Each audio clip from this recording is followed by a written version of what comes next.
Welcome. We went straight to the battle map. So I can go ahead and pull up our program here. Hello, we are Hard Knock Dice. This is us, all of us over here in this area or this area. I'm not sure which one. It's one of these areas over here that we are. I am Jonesy, your dungeon master for this Saturday, and this music is slapping so loud right now, it's really hard to concentrate. However, we're actually going to turn that down just a smidgen down. There we go. Just so I can concentrate for now. Any announcements or anything, guys? I'm not used to looking this way to look at you guys. Anything? I don't have anything. I'm ready to get into this into this combat we got ourselves into. Spoons, thank you so much for the prime. Much love. So let's hop into this. Last week we left off. Our heroes were around New Kyrie trying to trace down some new leads from this circus after talking to Udry and interviewing / interrogating Udry and sort of looking at these items that he had on him, which included 6 soul charged Sybaris crystals, as Milo came to find out. They learned that these things were quite dangerous, very volatile and explodey in nature.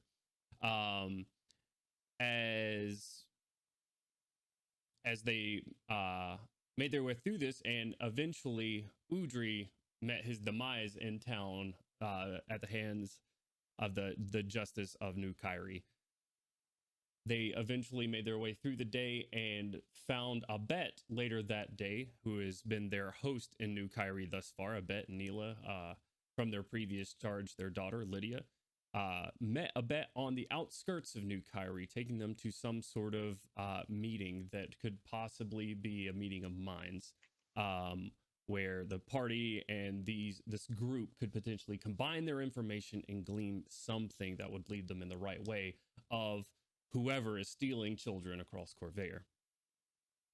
As they speak to this group, one gnome gentleman from Zalargo stepped forward and says that he received a message from a contact down south that some weird movement was going on the lightning rails, and that somehow that it was related to the children going missing. But before he got to that and even any sort of description about how it was related, the message was cut short. As Bashar Yassin and the group gathered around and made their way out, they decided that they were going to stop this lightning rail and investigate. They set up their ambush on the side of the rail itself, timing it perfectly. Bashar Yassin lets out a lightning bolt, overcharging the crystals in the middle of the lightning rail, bringing the train to a halt. A short scuffle happened between the denizens of this lightning rail, some guards of some sort, as Melgrim hopped onto the window, busted through the window. Kaushik and Gainwin following suit, hopping in, meeting their way with some guards, and trying to deal with them currently. Going on outside, several of these guards from the car that it was holding behind it, several guards hopped out from in front, surrounding Gorham, Artyom, and Crowley. Crowley making his way, Artyom making his escape in an Allosaurus form towards the back of the train. Gorham currently somewhat surrounded, however, and one of them held via spell by Artyom right in front of him. Milo and Artyom make their way to the back of the train, opening the door into the pulled train, where Milo had an unfortunate greeting of 2 of these same guards holding actions to attack him. Artyom in his Allosaurus form right there sees a train, another lightning train, approaching them in the distance. This train comes to a full stop right in front of them, a smaller, familiar train to them, as some of them have seen at least the undercarriage of this train. In a home in passage, journeys home to be specific, and stepping out from the back, Quanti de Orion, brandishing a blade, looking at the party, saying, "This is not going to end well for you." And that is where we left off. So,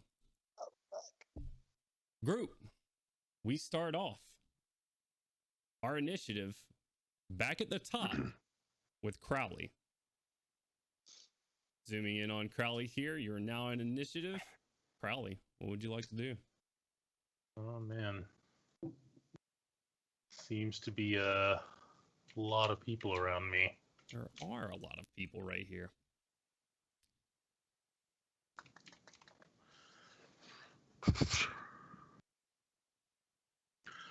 Like to disengage as an action, I believe. I can do, yeah. That seems like a fun thing to do. Okay. And I shall do that. All right. Bye. And let's just move around a bit. Okay. And that'll end my turn, actually. Okay, no bonus action or anything? No. All right. Very well. That is going to bring us around to all of the knights' turns. Currently, these knights are looking at your boar and you, Gorham, except for the one, this gentleman right here, who is just kind of laying prone on the ground and held and paralyzed by Artium's spell. This one is going to choose in between you and your beast, and is going to go for the beast. So he is going to attempt to attack it with a, let's get their stats out real quick. That is a 10 total. The 10 Does not hit. Does not hit. All right. The second one, that, however, is a 25 to hit. Yeah, it hits. Okay. All right. With an attack roll of 8 points of damage, of slashing damage to your boar. Slices across its snout. All right. I have a lot of these guys to go. So this guy, RTM, remind me, does he get a wisdom saving throw at the end of his turn every round? Yep. Okay. He does indeed. That is a natural 20 on the roll. Okay. He is no longer held, but he is prone, so I'm going to leave him on the ground right here. All right. Third one right here, Gorham, is going to take us 2 swings at you for a 21 to hit. Does that hit with Shield of Faith? I'm not looking at Skype, so audio cues are going to be okay. And I was waiting for you to say the second attack. I got you. Is an 11, so I'm going to assume that one misses. No, that hits. You really need full plate, don't you, dog? You see Gorham's out there naked. I'm not wearing any armor unless I get full plate. That is an 8 on the dice for a total of 12 points of slashing damage to you, Gorham, as he rears back with one and just with a powerful thrust slices across like the back of your neck, causing him to go off kilter, and you just smacking his blade with your hammer out of the way for his next attack. Moving on to this guy, who is going to move up right here and see if he's going to go for your boar or for Gorham. He is going to go for the boar.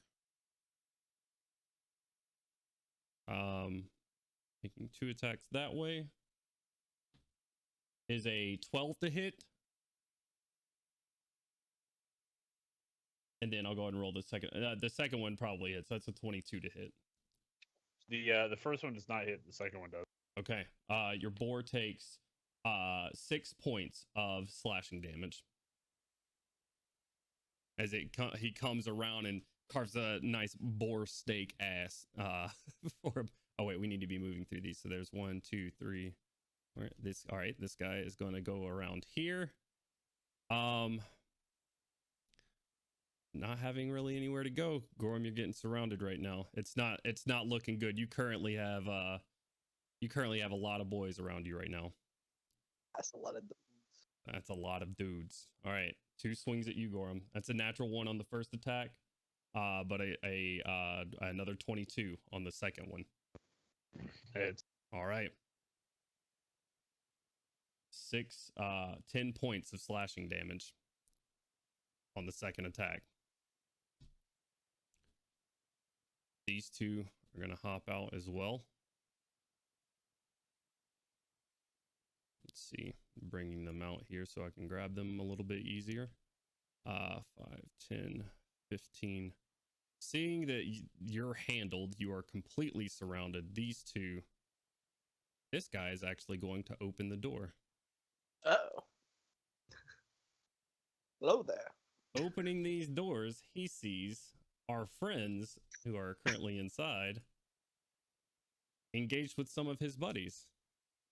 He is going to move through his little friendly space right here and try to get some swings, but it's a little bit too crowded in there for him. He's just going to hold an action. This gentleman has traveled 5, 10, 15, 20, 25, 30, and he's going to dash to get to behind Artyom. He's a brave soldier.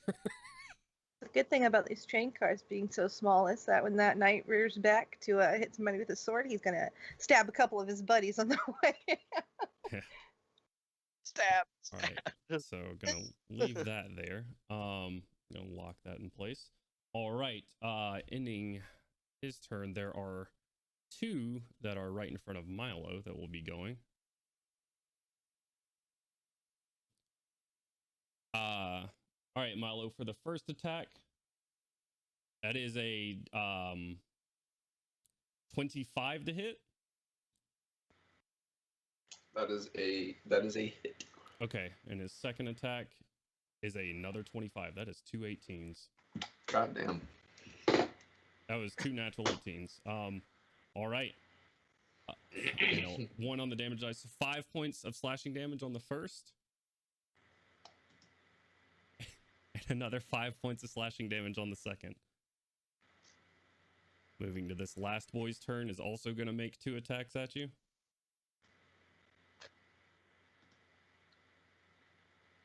It's a 26 with a 19. Wait, go ahead. It was how much damage on that first one? They were both 1s on the dice, so both 5 points of slashing damage on both. So 10 damage total from that guy on the right. Roger. Okay.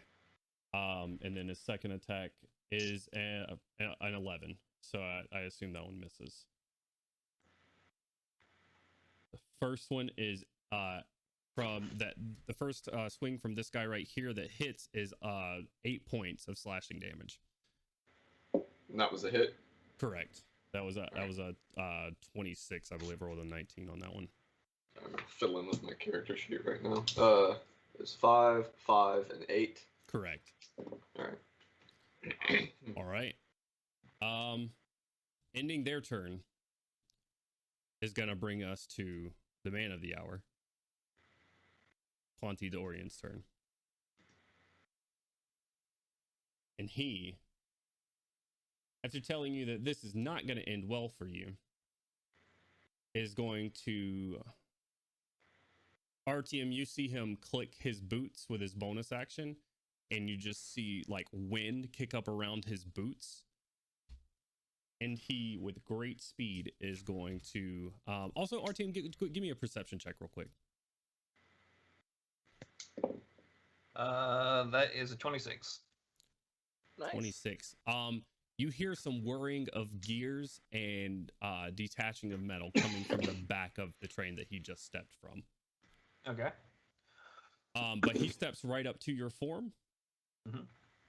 and he is going to take a couple of attacks at you. All right. Armor class is super low, only 13, so they'll probably go through. Okay. So in order for him to miss, he has to roll a 1. Yep. That is not a 1. That is also not a 1. Neither of them crits, though. Quick clarification: is that magical or non-magical slashing damage? From those 2 guys, non-magical. All right, I only took 3 total then. Okay. What? Via your temporary HP and your DR? Yep. Because you took, what, 10, and then My DR 8? soaked 9 of it, and then my temp HP soaked 6 of it. 18. So 18 damage total, down to 3. All right. Nice. Quick question. Where was I at in the initiative? I thought I was relatively high. You are after him, actually. Oh, okay. These guys, the commoners have held their turn thus far, so they'll be going next, and I believe you're next. All right. Quanti steps up to you, Artyom, hitting you twice with this humming blade of his, and is going to do two-handed, just swiping up your form. Does 10 points of magical slashing damage to you. Okay. And then another 9 points of magical slashing damage to you on the second attack. Okay. And that, see, carves up your body. He is going to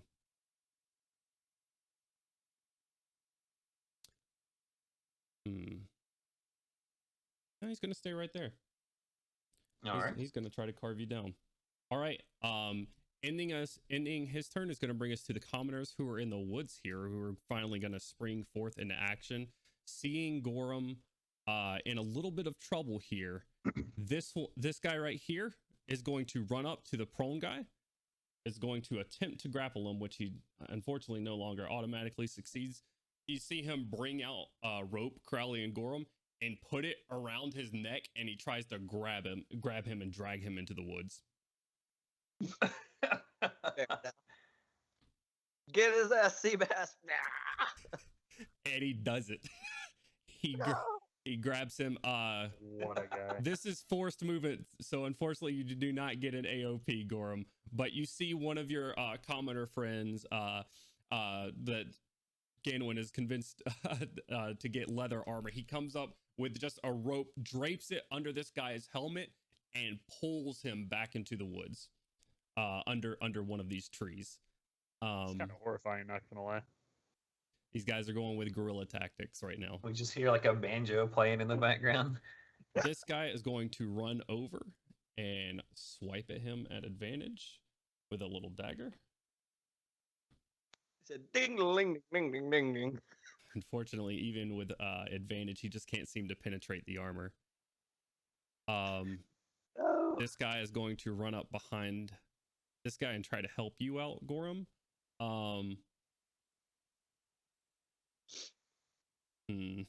Rip to those guys.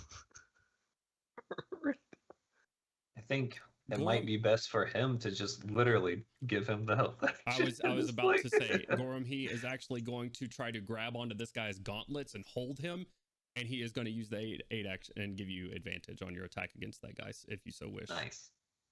And this guy is going to 5, 10, 15, 20, 25, 30 run up here.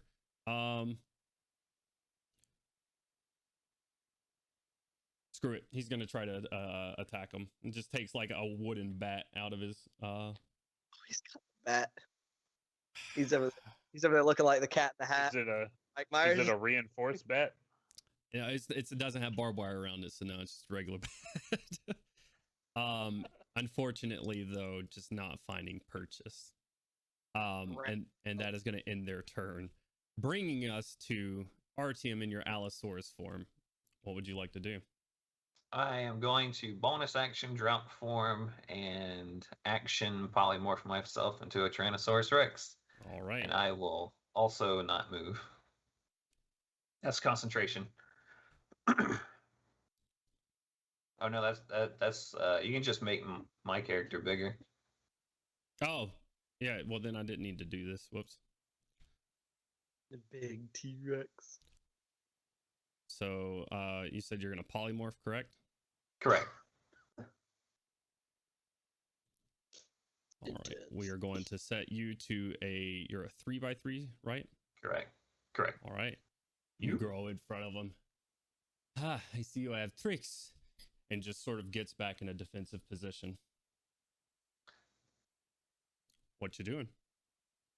That's my full turn. I will. I mean, if you want to give me some attacks, I'll go for it. I was saying you're not moving anywhere. No. I'm just Okay. gonna use the rest of my actions to scream in this dude's face. You kind of look at him under the hood of his, and he is just glaring back at you. Probably the most confident person you've seen staring down in the face of a T-Rex. All right. Ending Artyom's turn. That is going to bring us over to the train car where Melgrim is. Melgrim, currently, this space isn't really occupied by anything, even though there is a floating Buster Sword in front of you. There is an unconscious guy on the floor right there. The closest one within an attack range of course, is this one right here with a pole arm, who has already been hit sometime. So he is not looking the best. What would you like to do, sir? Oh, all right. We are going to bonus action light the flaming sword on fire. Taking your flame tongue sword, saying mistaken in Dwarvish, and it erupts, lighting this area. You know what? I'm going to give you a torchlight. There we go. Bam. Yeah. And then we're gonna attack this this polearm guy. All right, go for it. Roll me some attacks. He's going to try to defend.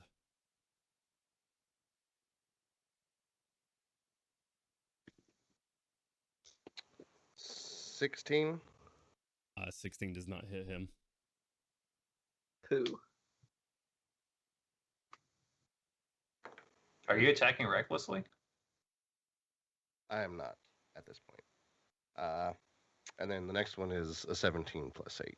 That definitely hits. Go ahead and roll damage on that last one. So you're doing slashing and your fire damage to him.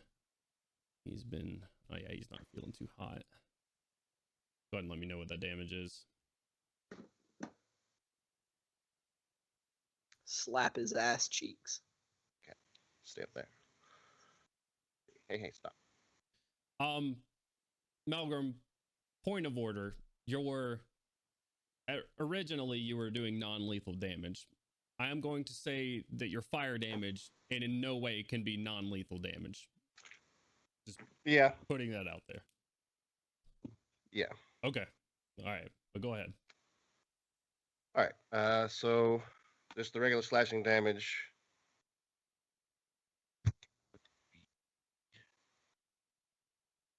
Just burn off the top layers. 13.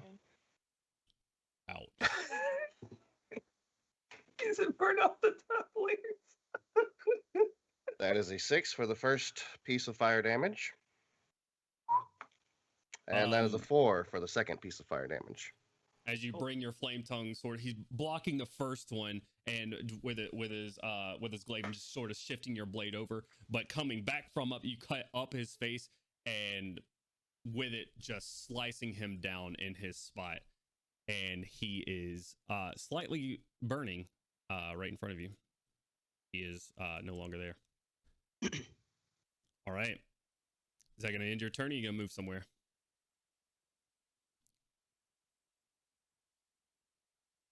Let's see, you said he's no longer there? Well, I mean, he's unconscious and burning on the floor, but he's not an obstacle to you. All right, then we are going to move up and get right beside Gandalf. Okay. But You're going to get shunted off to the side, Gandalf. That's fine. These are 5-foot squares.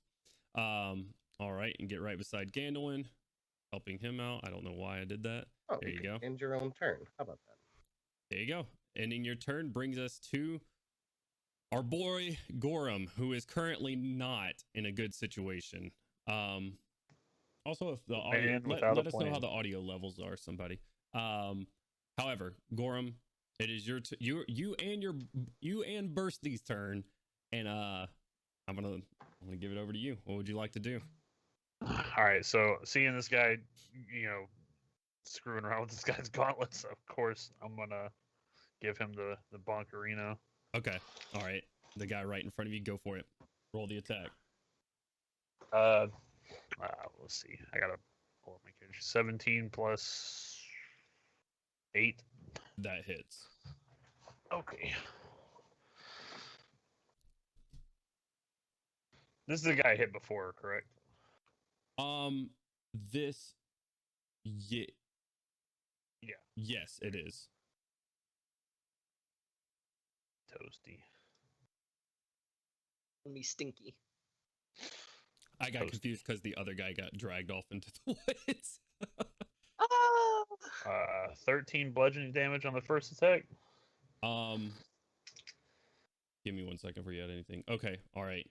He's still up, but you like crush in the top of his helmet. He's still standing at the moment. Gotta finish him.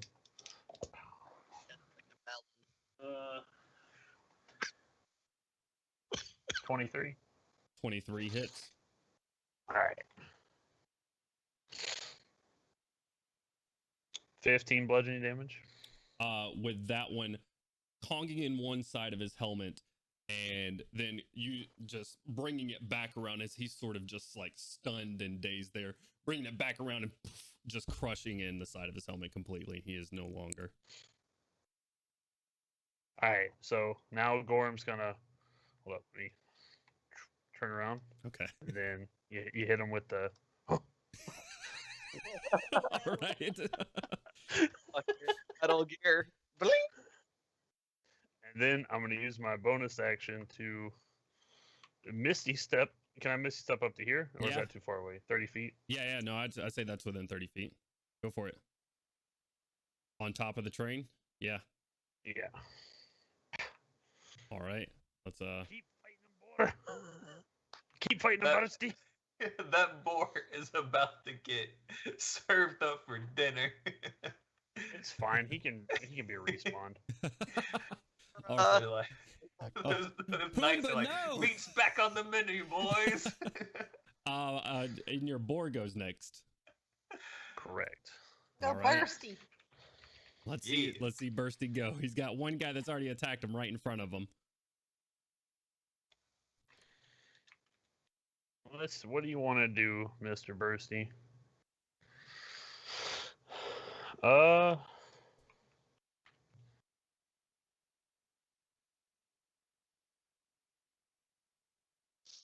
What does he want to do? Oh, he's gonna attack. He's not terribly smart. Gotta look at this man's attacks. Okay. Gorham says, we fight as a seamless unit, and he can be seamless right down there by himself. Come on, Bursty, Misty, step up to the top of the train. Dude, if he Yeah, can the Misty Step, that'd boar be Misty amazing. Steps. That'd be fucking awesome. Hell yeah. Oh shit! 21 to hit. 21 Or Misty hits. Steps. Nice. The boar, in fact, 2d6 Misty steps. plus No. 3. All right, go ahead and roll damage. I'm gonna roll it in freaking Okay, let's see it. All right, 7 so- plus 10 damage, 10 damage to him. Okay, that is number and that is slashing damage. 10 slashing. Okay, Tusks. all right. Yeah, get him. Is that in his turn? You know what? He's gonna take an AOP and get the freak out of there. All right. How far is 40 feet? These are like 10 those are foot squares. 10 What are they? foot squares? Correct. So he can move 4 of those tiles. Right. Okay. The AOP is a 6, 7 is a 13 to hit. Doesn't hit. Holy shit. Nice. I rolled my concentration checks for when I got hit, and I succeeded. So Perfect. Thank you for doing that. All right. Ending Bursty's turn. That's going to bring us around to Gandalin. Gandalin Melgrim has stepped up, flaming longsword in hand. Gives you a nod to these two gentlemen right in front of you. What would you like to do? Those guys both count as being within 5 feet of him, correct? That is correct. Fantastic. I'm gonna try to make some attacks against the dude in front of me. Okay. But I gotta. This gentleman right here. This Yeah. guy. The guy that's wiggling. He says, "Oh no, you're gonna hit me." All right, go for it. First attack's a 24. 24 hits. All right. Yeet. Son of a bitch. It's 11 points of magic slashing damage. Okay.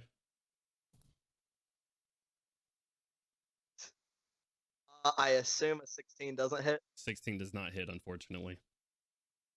So that fucking flurry of blood, of course. Okay. So an arm strike. 16 again. 16 misses. You're rolling at advantage for all these, right? I didn't. Shit. Well, you just rolled a natural 20 on one. Last unarmed strike's a crit. Okay. It just on that. I doubt it'll kill him. 10, 15 points of magical bludgeoning. All right. That was the advantage for that first longsword attack. It's worse. Okay. Then for the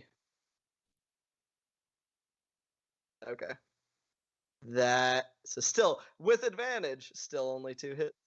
Okay. All right.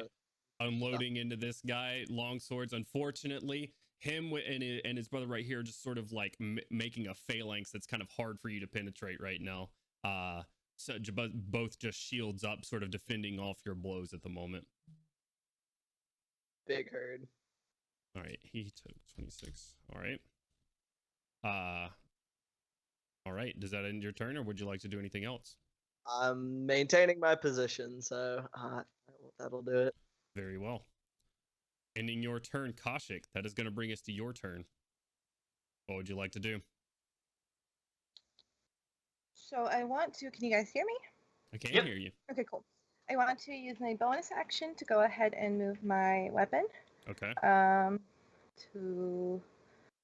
It says within 20 feet, so I'm pretty sure this is within 20 feet. Yeah, I that want to works. hit this far guy. Let's go ahead and hit the attack. And that is I roll for this. Yep. I just needed to see which one you were hitting. Gotcha. Okay. What do I add to it? Plus 8 to my roll. That is a 16 plus 8. That probably hits. That does hit. In fact. Nice. All right. What's the damage on it? 1 second. Let me see. It's 46. Is that right? Yeah. So it'll be 46. 1 second. Let me roll them. Jesus. I think it's 46. Let me make sure. I can't For- remember what level I Did you- casted this spell. Yeah, I was about to For- say, did you upcast it? No, I don't have to cast it again. I just have to move it. I'm pretty sure I casted it as a level 3. It should be 1d8. Oh, If it's second level, if you cast it at third, it's 2d8. No, if you cast it at fourth, it's 2d8. Oh, okay. It's not per. Oh yeah, because it has a weird. Yeah. It's every 2 levels. yeah. For I'm pretty sure I casted it at. Let me check and make sure my level 2 is not. Sorry, I casted it last game, so I can't remember. Sure. Oh no, I don't know. I have used a second level. Okay, I'm pretty sure I casted it at second level. Okay. I'm pretty sure I had already used all my third level spells by the time we got here. So. Your wisdom's 20, right? Yeah. So yeah, it should be 1d8 plus 5 then. Okay. Roll this bad boy. Okay, so 10. 10 Nice. damage. Okay. And then for my actual action, is it possible for me to squeeze where my friends are here, close enough to this guy to touch him? Hold on, I'll show you I didn't really this guy? allow this guy to do the same. Uh-huh. To do the same thing to Gandalwin earlier, so I'm going to say no, you can't get in touching range, unfortunately. With Gandalwin swinging a longsword and Gorham or Melgrim doing the same thing right now, it would be too dangerous for you to get into that area right now. Okay. You spin around and take off into space. Okay, then I will Toll the Dead, I guess, is my actual action All right. on the same guy that I hit. Set this guy back here. Okay, go for it. Yeah, so, and I think that's you. I think he has to roll, right? Yeah, it's a wisdom saving throw, right? Yeah. That is a 12. Okay, so you get hit, so Should be 1 second. 2d12 plus So- 5. Huh? Bam! Okay. And then 2d12 plus 5, you said? Should be. Yar. Okay. It's broken. Ah! Oh, no, I don't know where the dice went. I guess it doesn't matter. So it's 17 plus... What was that? 5. Okay. For So 22? for 22 damage. Jesus Christ. Hold that man's dead. Oh, him. he is. Your bell rings in his helmet, and he drops all defenses for a Hit me to roll moment again. and just holds his ears as his bell gets tolled. That guy's not feeling too hot right now. Good. Oof. All right. Is there anything else you'd like to do with your turn, Kaushik? No, that's it. All right. Ending your turn would bring us to Milo. However, Quanti is going to use one of his legendary actions. Y'all in the big leagues now. Damn it, Quanti.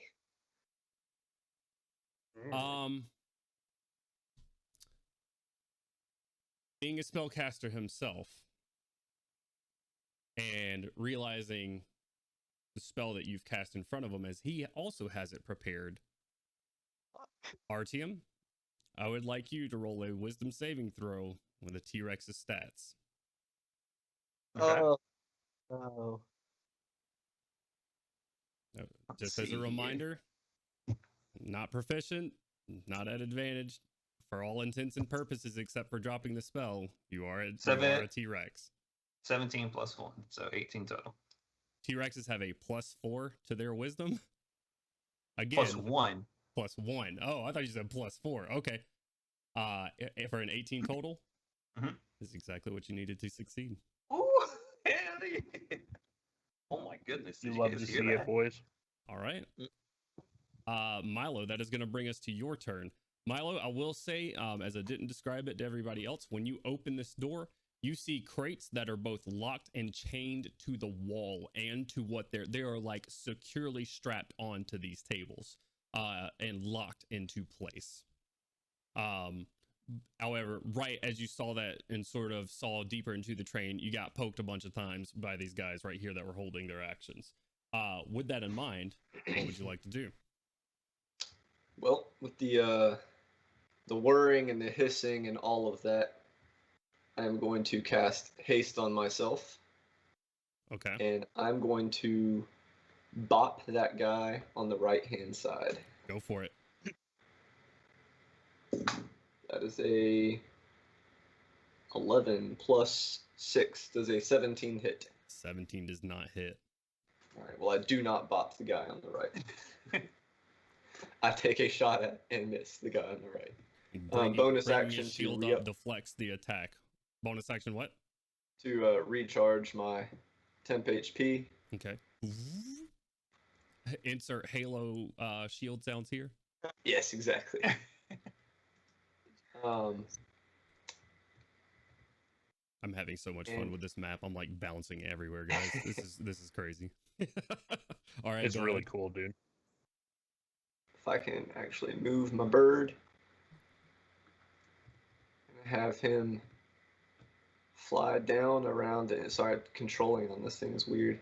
Can I get him inside the well, they don't have to be across from me, so I'll just get him down next to me. Except I can't lower him? Use control to lower. Well, wait, isn't he counting as flying? So can he Yes, fly? he can still use control to adjust where he's flying at. There we are. All right. And then how do I rotate him? Alt.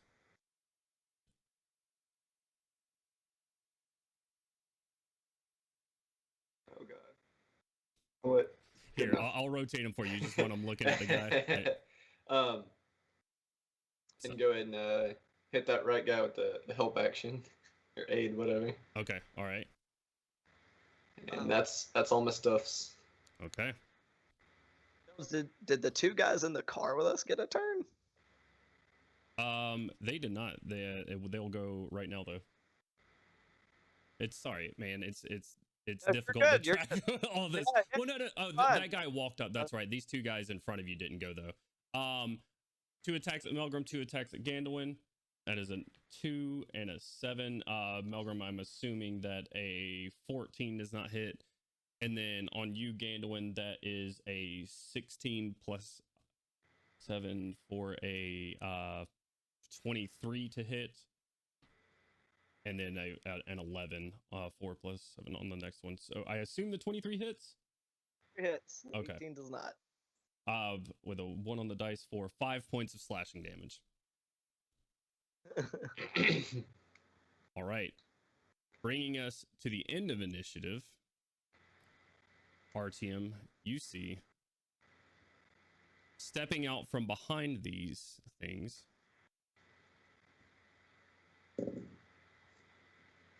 Uh-oh. Is that Ultron? Two large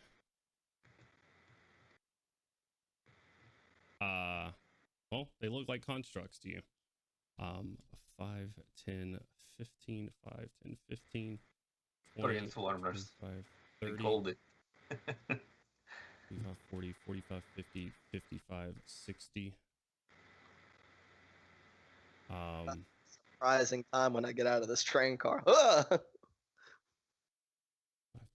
15, 20, 25, 30, 35, 40, 45, 55, 60. Okay. Are going to move up. This one moving up right behind Quanti himself. The other one a little bit further behind him. All right. Good news, guys. They're friendlies. Ending that, and now I need to add them. So we are going to go right here. And then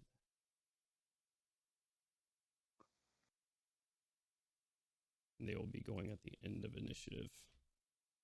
Apply turn order. All right. And before we end, let's see, that used 2, so he has 1 more.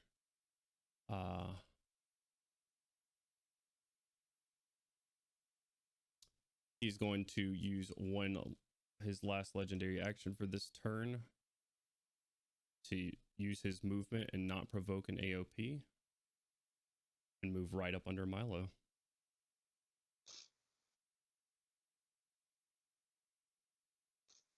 That's going to end his turn. Bringing us back to the top of initiative for Crowley. Crowley, what would you like to do?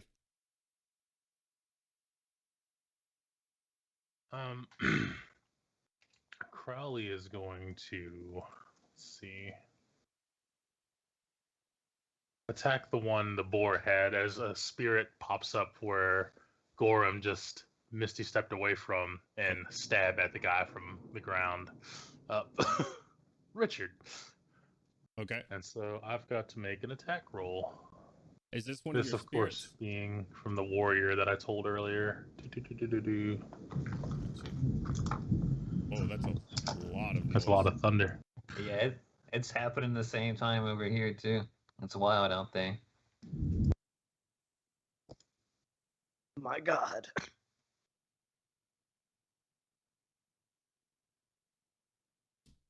$27 to hit. 27 absolutely hits. Sorry, 26. My bad. No, it's 27. Okay, cool. For a minute there, I couldn't do math. Anyway, let's see what the damage here is. Word. Uh-oh.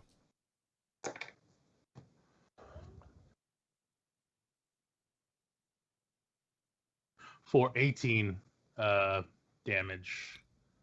All right, give me just 1 second. As the ghost just lines up his slash and cuts through this guy's waist.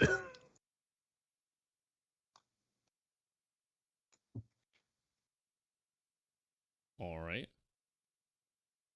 And that should have been the one the boar hit, so correct. I don't know how he's feeling. This gentleman right here.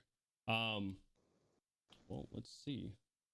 As he took 10 points of slashing damage, and you did 18, correct? I believe so, yeah. All right. He is still up. As your spectral force comes out and stabs him in the ribs, crumples over briefly, but right back up on his feet right after that. Gonna go ahead and take a bonus action and conjure another spirit. All right. Let me know what you roll. Okay, I rolled a 8. Okay. Which is Dark Spirit. Man, that'll end Crowley's turn. All right. Ending Crowley's turn. Brings us back around to the soldiers.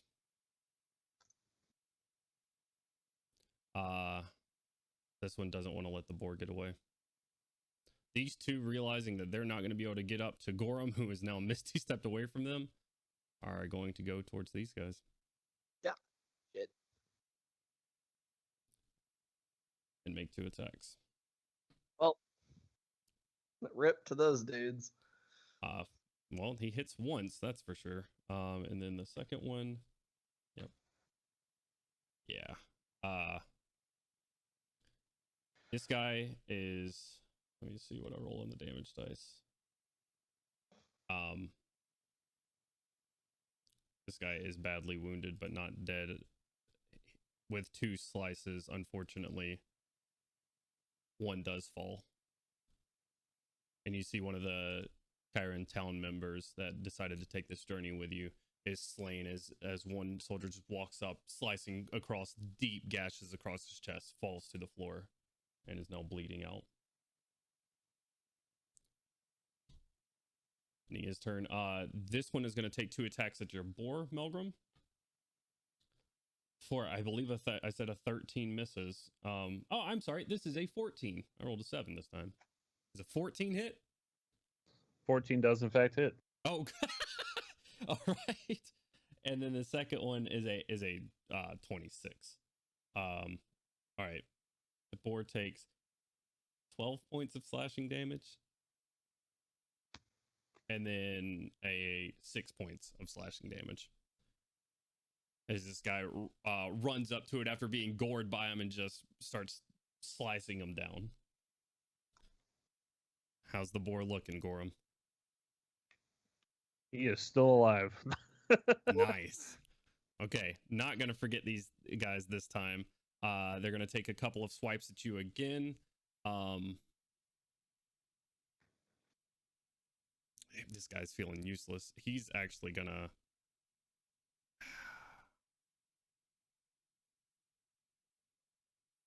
He's kind of trapped in here by his own teammates. He's gonna run out. 5, 10, 15, 20. Oh, let me zoom out here. 20, 25, 30. He's just going to dash 5, 10, 15, 20, 25 What a coward. to help here. His buddies are going to make 2 attacks against you, Melgrim, and 2 attacks against you, Gandalin. Boy. First attack against you, Melgrim, is a 21 and a 9 for the second one. I assume the 21 hits, or does it not anymore? Okay. 21 hits. For 8 points of slashing damage, reduced by your rage to 4. And then Gandalin, that is an 18 on the first one. That's a miss. And then a 22 on the second one. That hits. Okay. For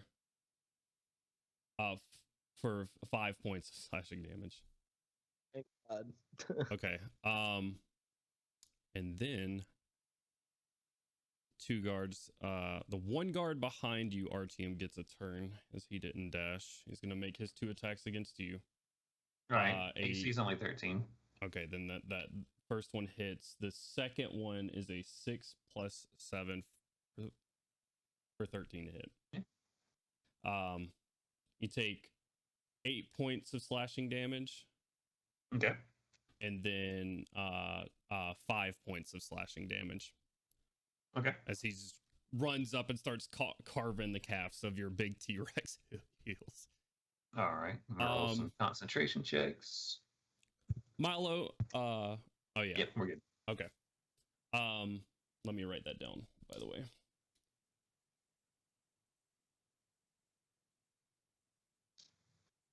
Wait, wasn't I supposed to be rolling concentration for Bane? I'm sorry, for Bane? If you got hit, you have not yet been hit this round. Oh, okay.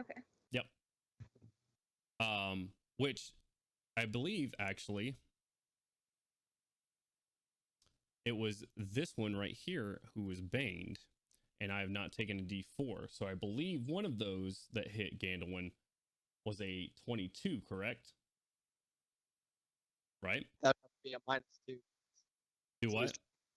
It would have to be a 2 on that. Okay. I'm gonna roll the D4 right now. That's a -4 to his attack roll for a total of 18. You get back 5 slashing points of hit points. Hell yeah. Timeline I took 5 damage. Is the one that double moved up to me also afflicted with Bane? No, only one failed their save. Oh, okay. Yep. I rolled 2 17s and then the one guy failed. Milo, I want you to talk to me real quick. How is your kestrel being reflected by this owl here aiding you in this fight right now? What's he doing? It is flapping in its face and distracting him so I can get in an opening. Okay. Let's see.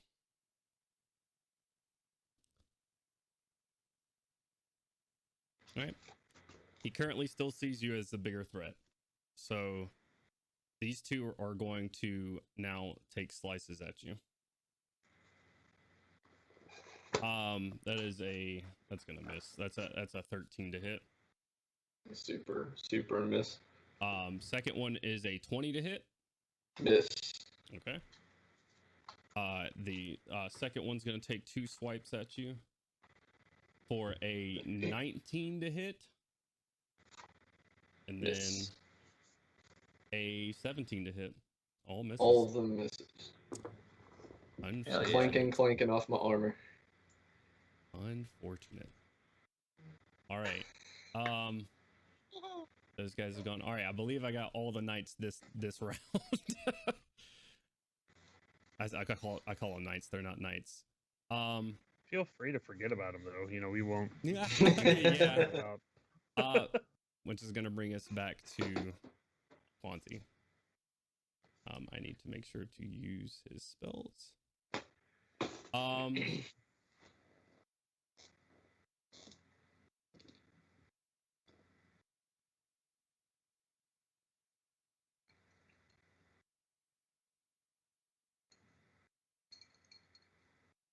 This music is so foreboding.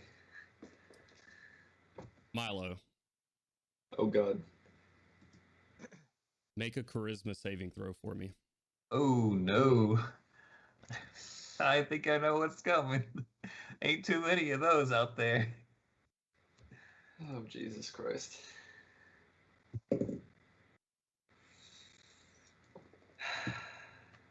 It's a 16 total. 16 does not succeed. RTM, you watch as Quanti Dorian walks up to Milo, casts a spell, and Milo disappears off this plane of existence. Milo, you are incapacitated, and you are in a demi-plane. I'm incapacitated? You are incapacitated in a demi-plane. And you are held there. Okay. Raj, I guess. Oh no. Seeing that problem handled, he turns to you, RTM, and is going to step back into your threatened square. This humming blade now just taking it across the bottom of the rails as it just sings this high-pitched note as he drags it and walks right up to your face once more. All right. Okay. That is going to end his turn, bringing us to the commoner's turn. Uh-oh, Gorham fell off the train. How did I do that? It's not even my fucking turn. I don't know, to be honest with you. You're just there like jumping up and down. You trip. Oh, seeing his friend slash down and him being slashed down right here, he is very scared and is going to try to run. Actually, I'm gonna give him a wisdom saving throw to see if that's the smartest thing, and he succeeds. He is going to try to run. Turning this way and attempting to slide away, he will get an AOP. And in that process, we'll get cut down right here. These two commoners over here, though, are in a much better situation. Oh, he did not actually get a turn to break the grapple, which he is going to try to do. And rolls a natural 2. And the guy beats him with a fucking natural 8. Oh my god. All right, so he is still held there.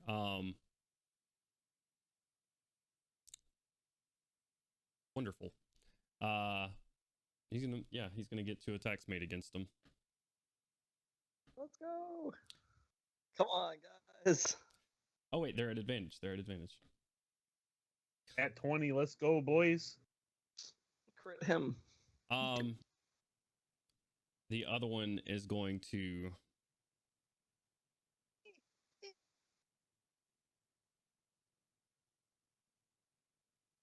no, they're at advantage because he's aiding them. That's it.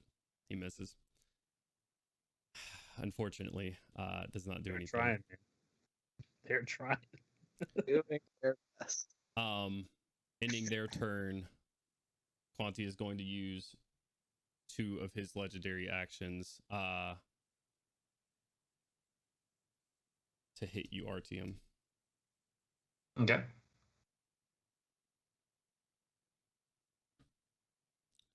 It is a 20 total to hit.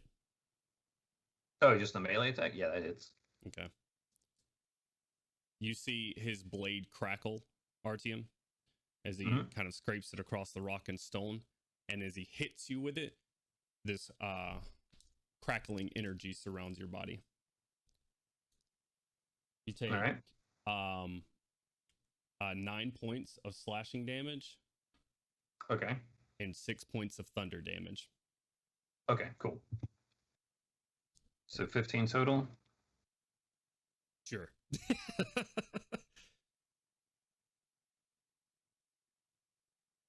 All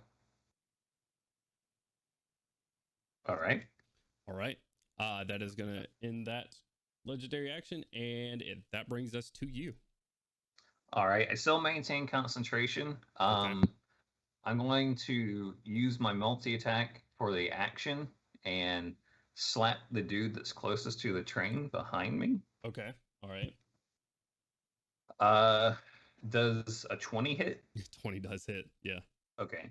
And that does, I believe, 1d8 plus some damage. Oh, no, that's 3d8. I was about to say, that doesn't sound right. Wow. Not a lot. 13 damage total with some really bad rolls. Yikes. Okay. A 1, a 1, and like a 3, I think, were my rolls or something crazy like that. Or no. Yeah, anyway. Oof. There's 13 damage total to him, and then I am going to use my bite on the big guy, Mr. And that is a natural 20. Very nice. All right, so I got to roll this one dice. How many times? 4 times 40, times 12. 2. It's 9. That's 12. It's 11. And 12. 24. 48. My brain is... I'm so excited that I crit. My brain is going crazy. It's 48 plus your strength modifier twice, right? No, this is No, one no, bite. no. Sorry, so just your strength modifier.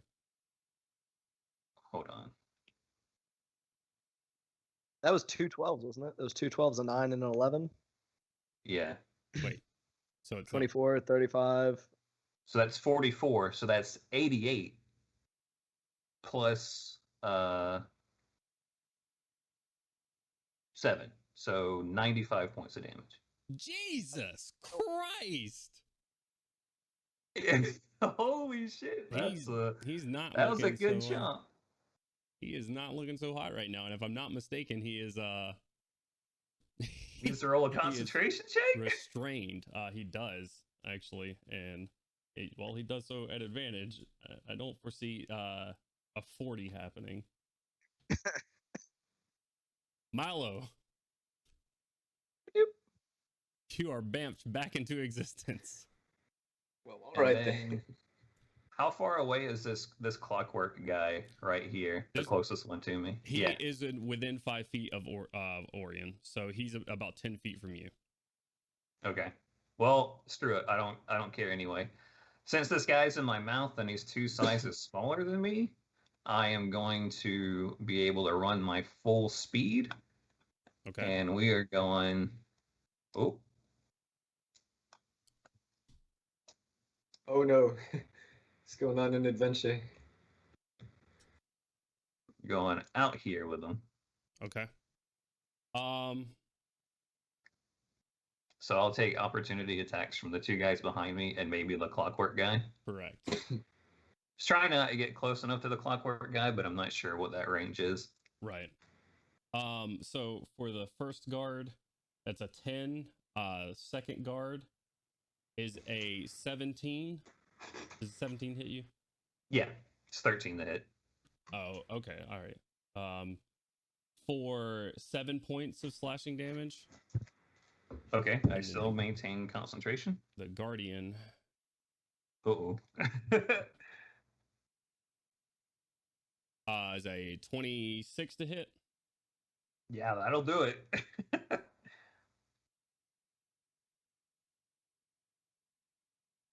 You take 14 points of slashing damage. That's a really bad roll.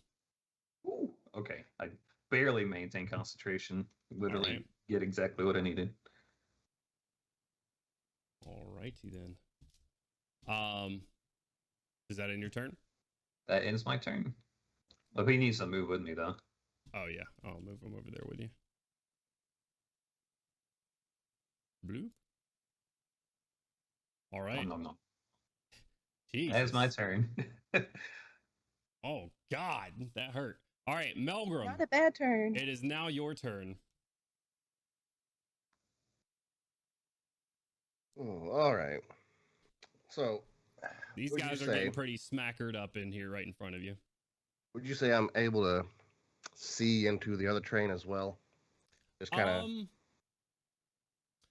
I'd say it's difficult to see into the other train from here just because of all the crap that's in front of you, not necessarily due to any lighting issues. But there is a glowing buster sword that's right in front of you and 2 people swinging their weapons.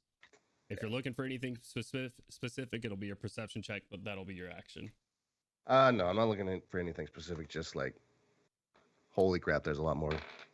Like, trying to understand. There's a lot more guys than we potentially anticipated here. Oh, I'd say you'd absolutely saw these guys Okay. pour out the Gotcha. back of this thing, but you can't really see to the other side. Gotcha. Well, in that case, we are going to attack recklessly. All right, go for it. Who are you attacking, Wyatt? This guy right in front of me. Roll it.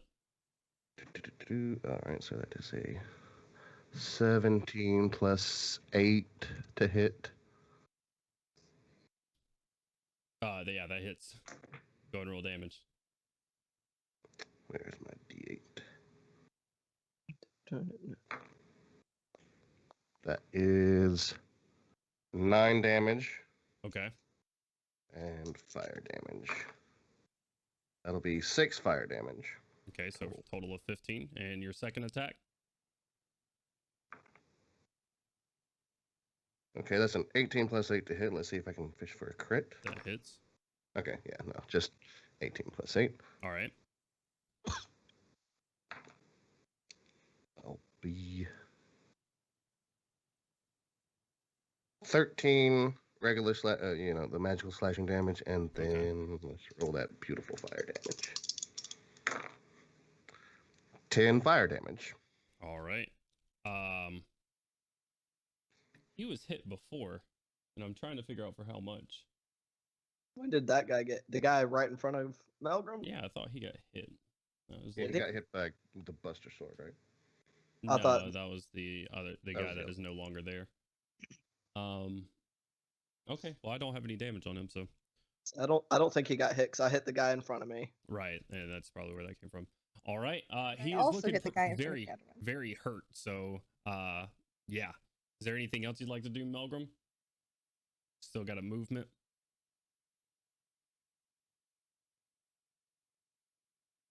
You staying right there. I'm gonna just stay right there. All right. And in Melgrim's turn, that's going to bring us to his brother's turn, who is outside and is not in the appropriate positioning because he fell off the all tree. right. First of all, we're going back. Oh. Oh God. Oh, I think we're both controlling. All right, I'm dropping them. Go ahead, go do your thing. Jesus Christ, the ancestors. Oh, Gorham needs an exorcism after that. All right, Gorham, what would you like to do? All right. So I'm gonna reach into my pocket. I'm gonna pull out the marble elephant. Okay. All right, Norgog, I hope this is as good as you say it is. I'm gonna throw it off the. So it says you can throw it as an action. Right. So I'm gonna throw it down, like basically, I can't ping, but the square right in front of where Gorham's looking. Oh my God, there he is. Ah, yes, the elephant. It's an elephant, okay? A rock elephant. An obsidian elephant? Yeah, that's what it is. And I'm gonna command him to help the boar fight that guy. That was the most horrifying elephant I think I've ever seen. All right, he's gonna move up right here. He's gonna Oh. charge. He's up gonna for charge that him. guy. Oh God. Okay. All right, roll it. All right. Let me get his stats real quick. I don't normally have an elephant. It's gonna be like the hammer and anvil of the ancestors. Oh, nat 20. Oh, Jesus Nice, Christ. hell yeah. All right. this guy's gonna have a bad time. He's already been So- hurt pretty badly by Crowley and the boar, so All right, so it's 3d8 plus 6 piercing damage. go ahead and roll it.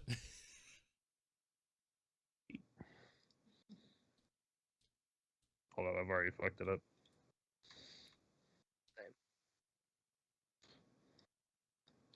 Brah! It's not great. So 8 plus 6 times 2. 14, so that's going to bring us up 38, so 42. All right. He is hurt. Your elephant comes up behind him, goring him in the bag, like lifting him up off the ground. Your boar like sniffing at his feet, trying to get to him as well.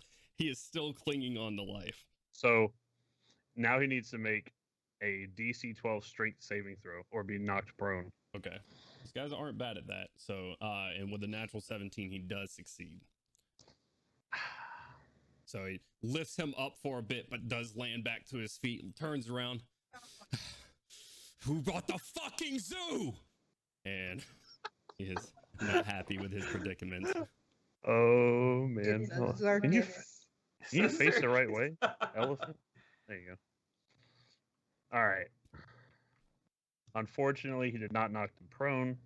If he knocks him prone, he gets another attack as a bonus action. Oh man. All right. I'm gonna move Gorham next. So Gorham, Okay. can I hop down into the connector area? Right here. Yeah, that's about a 10-foot drop, so that's fine. Go ahead and hop down. All right. First of all, hold up. Let me do some emotes here. All right. So Gorham's gonna throw the elephant and look over there and see that shit. The big guys. Uh-huh. Then he's gonna drop down. Hey, hurry up in here. We got some big problems. And move. However, can I get out of the lightning rail? Yeah, I'd say that's about the extent of your movement. 5, 10, 15, 20, 25, right about there, yeah. Okay. All right. It's a little weird with the 10-foot squares. Right. All right, and now the boar is gonna attack that guy. Okay. All right, go for it.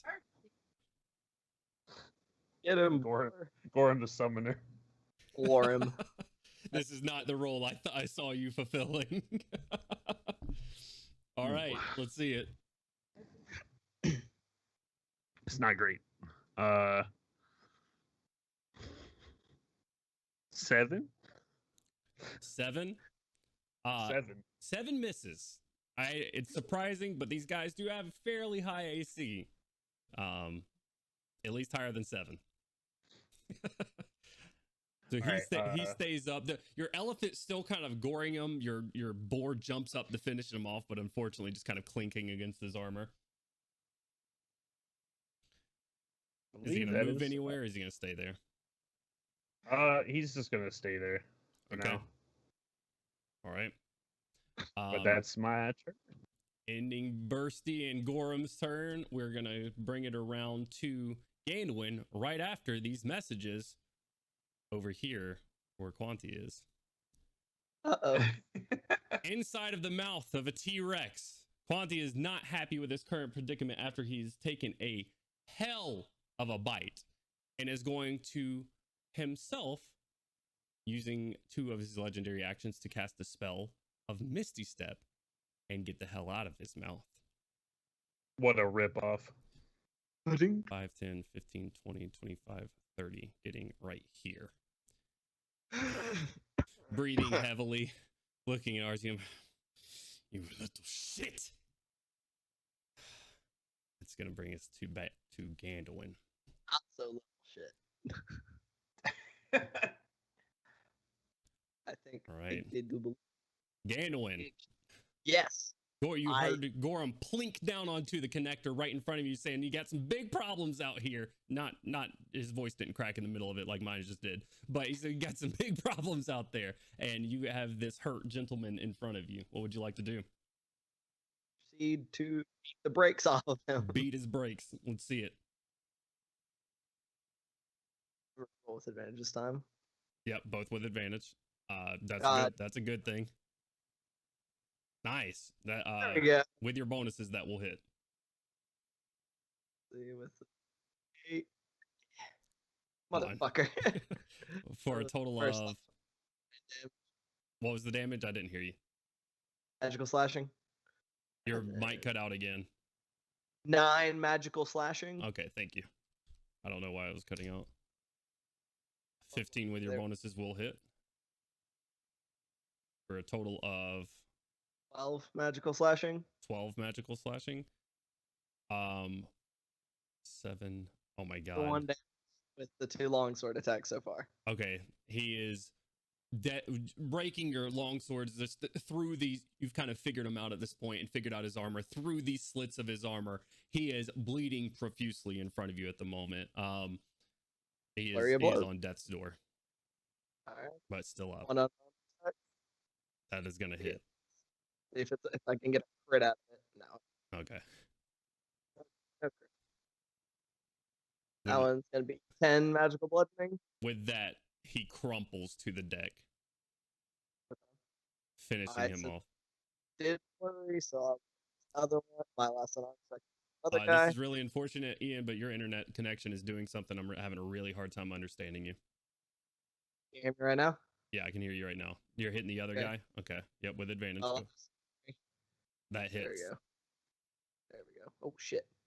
That was for only 6 magical bludgeoning. 6 magical bludgeoning. Oh my god, I can't do math right now. I'm too excited. 38 plus 6 is what? 44? Yeah. Yes. Okay. All right.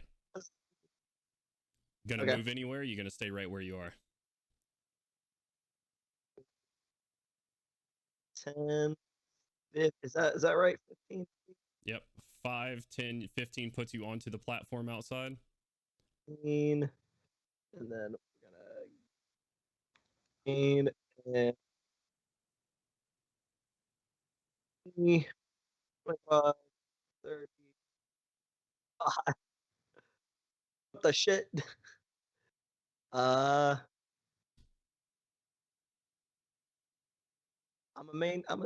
He's gonna stick it right there. And stop right beside Gorham. I'm just kind of like, what the shit? All right, you get out here, and it is a circus. You just left a circus not a few days ago.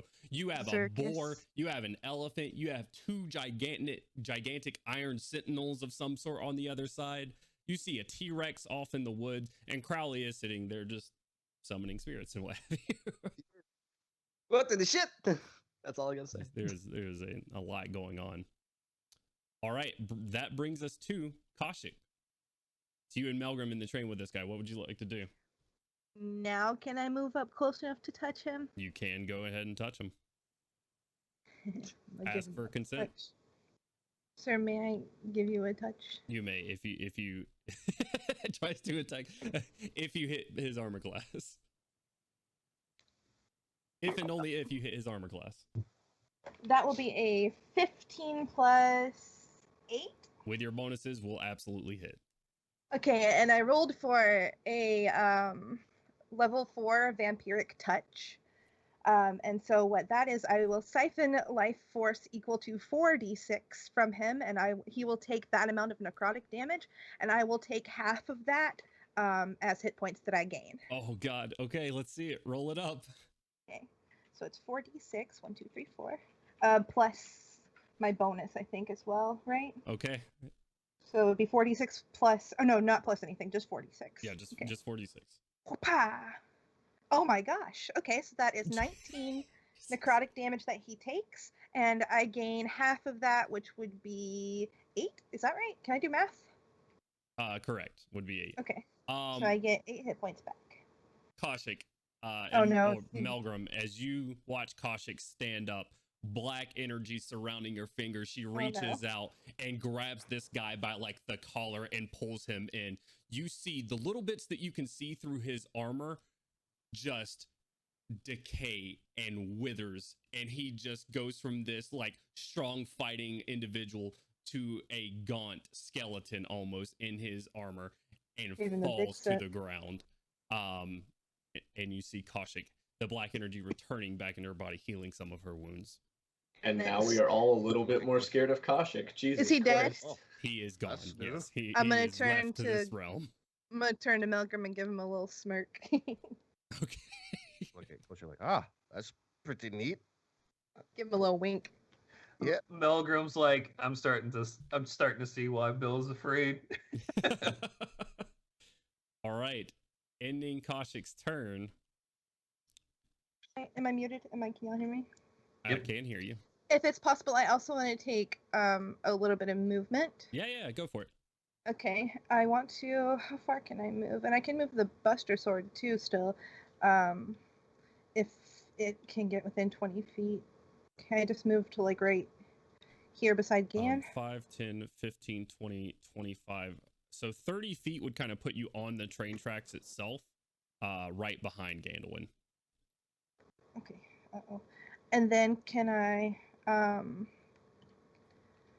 Is there anybody within range of the sword if I move the sword out? Wait, this is 20 feet. Not within 20 feet. You can go ahead and move it 20 feet, and it would be within range next turn to do. The lid went back on the train for me. Use the green slider. I am, but it says it's locked. You can unlock it on your side. No, yours isn't locked. If the lock is green, that's when it's locked. Oh, then why won't it work? Oh, because I'm dumb. That's why. That's not true. Where'd my sword go? Yeah, you probably went a little bit too low. Where do you want it at, Brittany? I'll move it. Go ahead and move it 20 feet. Just 20 feet, as close to me as possible. All right. We'll do this, and we're gonna lower Thank you, it a little bit. No worries. And that will be my turn. All right. Ending Kaushik's turn, it's going to bring us, and he is going to use his movement once more as a legendary action and move in between his sentinels now. Fuck the bullshit. He did not enjoy what just happened to him. That was not a good that was not a good touch. That was a bad touch. He did not enjoy that at all. All right. Very bad touch. Ending that legendary action, Milo, it is now your turn with these two still in front of you. What would you like to do? All right. Speaking of bad touches, I'm going to try to beat the shit out of the one on the right with all 3 of my hasted attacks. Okay. All right, go for it. That is going to be a dirty 20. 20 hits. The second one is a 14. Misses, unfortunately. And you're hitting the one on the right, correct? Yep. Okay. All right, perfect. And that'll be a nat 20. Natural 20 hits. Dirty That's 20, nat 20. very All right, nice. dirty 20 first will be 7 plus 3, so 10. And the crit will be 8, 13, 14, 15, 16. So 26 total between the two hits. Nice. Taking your Thunder Gauntlets back. He's still hard to hit, even though you're fast. And probably just getting this or just starting to use this as of recently. Your like rocket gauntlets moving a little bit too fast to hit for accuracy. Him just sort of deflecting off the first two, and then the last one just sort of clocks him right in the faceplate and just crinkles it in a bit. You just hear this muffled like from the inside of his armor. All right, Milo, what else you got? We'll go ahead and have the bird re-up its 8 action on that one on the right. Okay. And I'm not going anywhere, and I've got no bonus actions that I think I can do. Okay. Oh boy! Yeah, I ain't got it. So. All right. Good. Ending That's it. Milo's turn brings us to Sentinels, and they are going to ready actions, and that will end their turn. Which is going to bring us all the way back to the top of the initiative again to Crowley. Crowley, what would you like to do? Crowley's going to kind of survey the battlefield, and he's been doing a little tickling here and there, but it's time to change the game.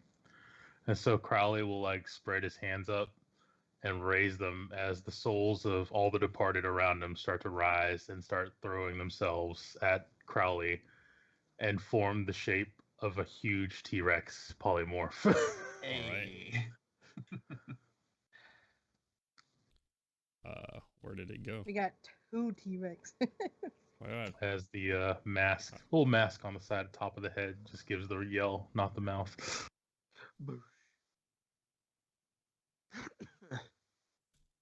Uh-oh. We hitting New Syri up with Operation Rexit. Jesus Christ. All right, there you go. Oh, you're a little bit too big. Let me resize you back down. Whoops. I can't do it out of initiative order, but I wish I could. Imagine an exclamation point popping up over Kaushik's head. There we go. Just right. There you are. There we go. He's going to look over at Kaushik and, do the T-Rex roar before turning to these guys. Well, I can for myself. Let's see. All right. Babe, I'm going to start to say you can't do that many turns now. Okay. I can because I'm not really moving. All right. And you're going to face the guy that's sort of prone on the ground right there? Yeah, and I want to take a step forward, and that'll end my turn. Okay. All right. Ending Crowley's turn is going to bring us to their turn. I am going to... this guy is going to... Being held by the neck and held down by his gauntlets, he is going to try to break this grapple one more time. And may succeed this time. Let's see what they roll. Successfully breaks the grapple, stands up using half of his movement, and immediately shits his pants as a free action, as he is now surrounded by 2 guys he could probably take in a normal fight, but a T-Rex. I can see that off to the other side, by the way the text just pops up. All right. He has no other options as you're just looming over him. He's going to take both attacks towards you. For a 24 to hit on the first swipe. No, he's not going to, because he broke the grapple, and that's his action. Oh, that's true. And that is it. That is it for his turn. The T-Rex shakes his head like, These two, seeing the elephant throne and their very basic knowledge of magic, are going to assume this is a concentration thing. They're going to run up to you. What's the reach on the elephant? The elephant has a 5-foot reach. Okay, it will get an AOP on this guy that just approached Gandalwin, because it does leave its threatened zone. Wow. roll for a stomp for me because it's gonna kick out its right leg and kick him in the head. Okay. 17 plus 8. That I hits. assume that hits. That hits. The stomp does a little bit more damage than the gore, by the way. That's fine. Go ahead and roll it. All right, so it's an elephant kicking someone in the head. Okay. Plus. all right. So 14 plus 6. So Holy 20 God. points of damage. Ow. Yeah, he's running by and your elephant like gets that twitchy like horse leg for a second and just poosh, kicks this guy. You just see his fucking helmet go flying off of his head as he walks up a bit dazed and like shakes his head. I was And saying, then- was his head in it? Do what? I was saying, was his head in it? No, his head was not in it. He is still alive. But both His are gonna helmet means take his AC is lower, right? because apparently Gorham is a mighty summoner. They're gonna take all of their attacks at Gorham. Okay with that. Gorham said. Gorham sad. All right. So first 2 attacks from the guy on the left. That's a 15 plus 7, 22 to hit. And a natural 1 on the second one. So that's 1 hit. And then we'll go ahead and roll the second 2. That is a 16, 7 is 23 to hit on the second one. And then an 18. Does an 18 hit? I can't remember. No. Okay. 19 AC. All right, so 2 hits. You're gonna take 6 points of slashing damage and 5 points of slashing damage. Come on, guys. All right. And 2 successful concentration checks. Very nice. Jesus. This guy's in a rough spot. He's in between an elephant and a boar. That's worse than a rock in a hard place.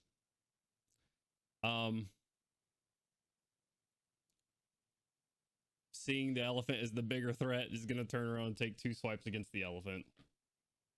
The first Poor one choice. is a 14 to hit. That hits. 14 hits. And the second one is a 17, 7 for a 24 to hit. That doesn't hit. Yeah, it hits. All right. He's got shifting armor. 12 points of slashing damage. I'm sorry, 11 points of slashing. 11. And then 8. So a total of 19 points of slashing damage to the elephant. Gotcha. These 2 are going to turn around and go to the now bigger threat. Right here. T-Rex ever. There are T-Rexes everywhere, and neither them nor the dungeon master likes it. All right, so 4 attacks coming your way, Crowley. For an 18 and 11. I don't think an 11 hits, does it? Nada. Okay, so and then the second 2 for does a 14 hit? No. Okay. On the T-Rex. Oh wait, I'm sorry. 14 does hit. My bad. Okay. So the second hit and then the third one hits because it's a natural 19. So you take 2, 6, 8, 14, 24 points of slashing damage from those 3 attacks hitting. As they're just carving back into the back of the T-Rex form. Okay. All right. And then Milo, these gentlemen in front of you. I'm gonna give him another check. Still sees you as the bigger threat at the moment.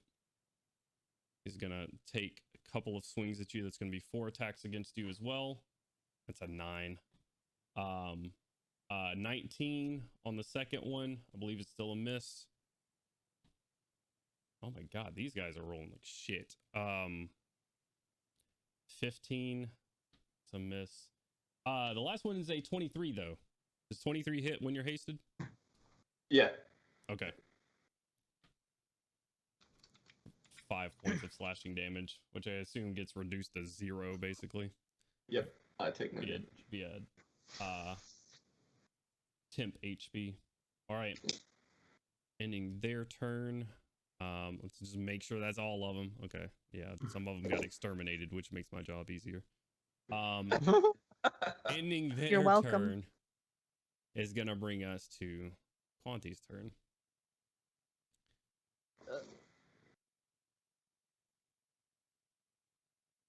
Don't got nothing. Turning to you, Artyom.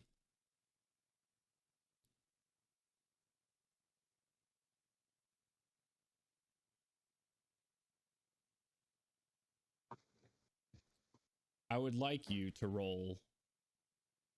Again, I can see your chat very, very easily. Please. Roll a dexterity saving throw for me. That's a 2 plus whatever Rex gets. Probably not very, very dexterous.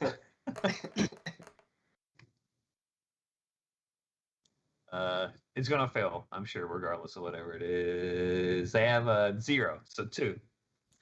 You take 75 points of necrotic damage. I'm sorry, 75 of force damage.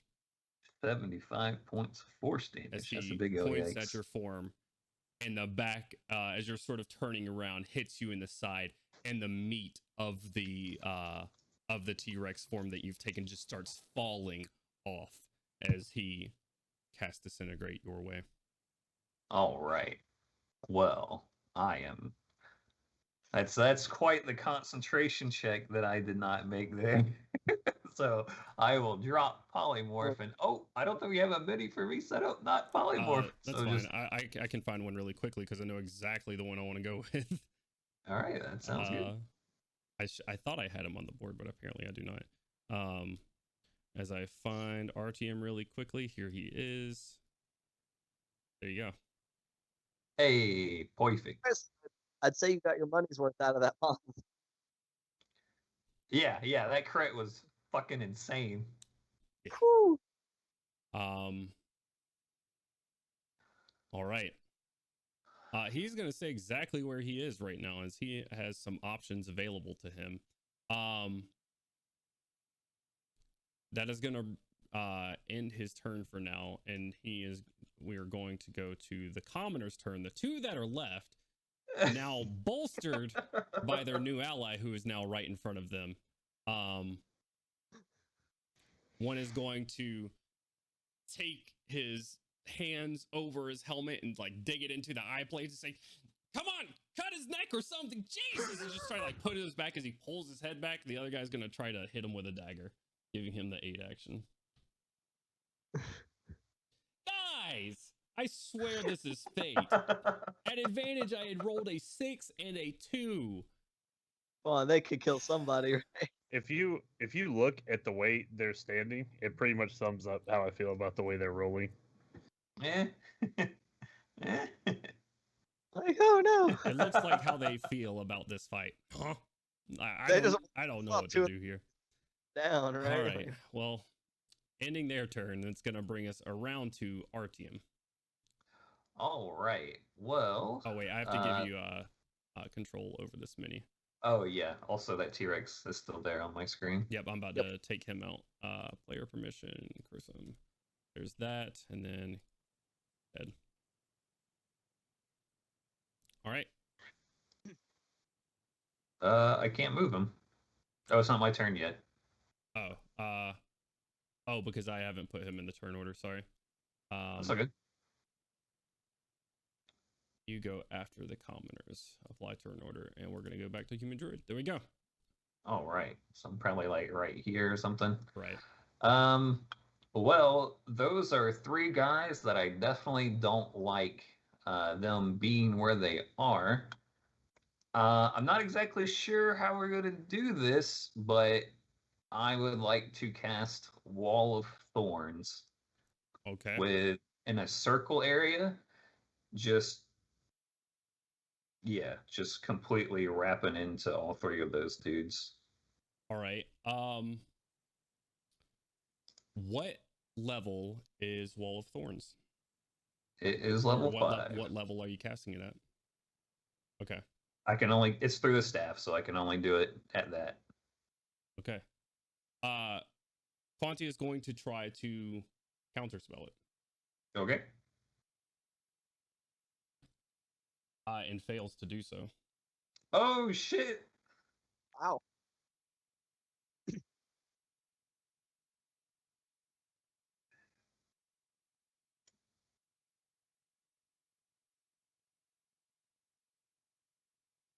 So it'll be like that right there. Okay. I don't know how we should do that on the map. Hold that sphere forever. Let's see here. I can build something up real quick. Go ahead and roll out what is it? A dex save? Yes, it's a dex save. I'm trying to do it to where hopefully even if they make the save, they'll be kind of on the inside of it. Okay, well, right now the way I see the sphere, they're on the edges of it. Well, if I could scoot it a little bit closer, I guess. I'm trying to get it so where it sprouts up underneath them, but more on the outside of them than closer to them. So if they make the save, they don't get launched outside, they get launched inside, if that makes sense.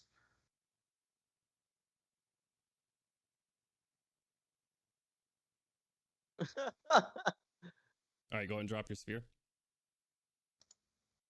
All right. These look like a bunch of dudes dancing. What the heck? That's terrifying, actually. What the hell? Summon Dancing Brigade. That's cool. Okay. I dig it. All right, and it's dex saves, correct? Dex saves. All right, the first sentinel. Oh yeah, they're great at this. They're awesome at this. Wonderful. Let's fail. Second sentinel is a fail. Quanti is pretty good at this. And succeeds. An 18 plus 6 for a 24. All right. What's the damage? I'm calculating it right now. Okay.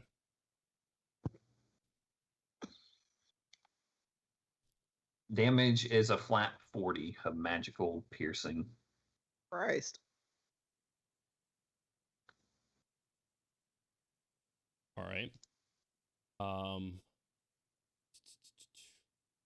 Where are they at? Jesus. Because I have a lot of health.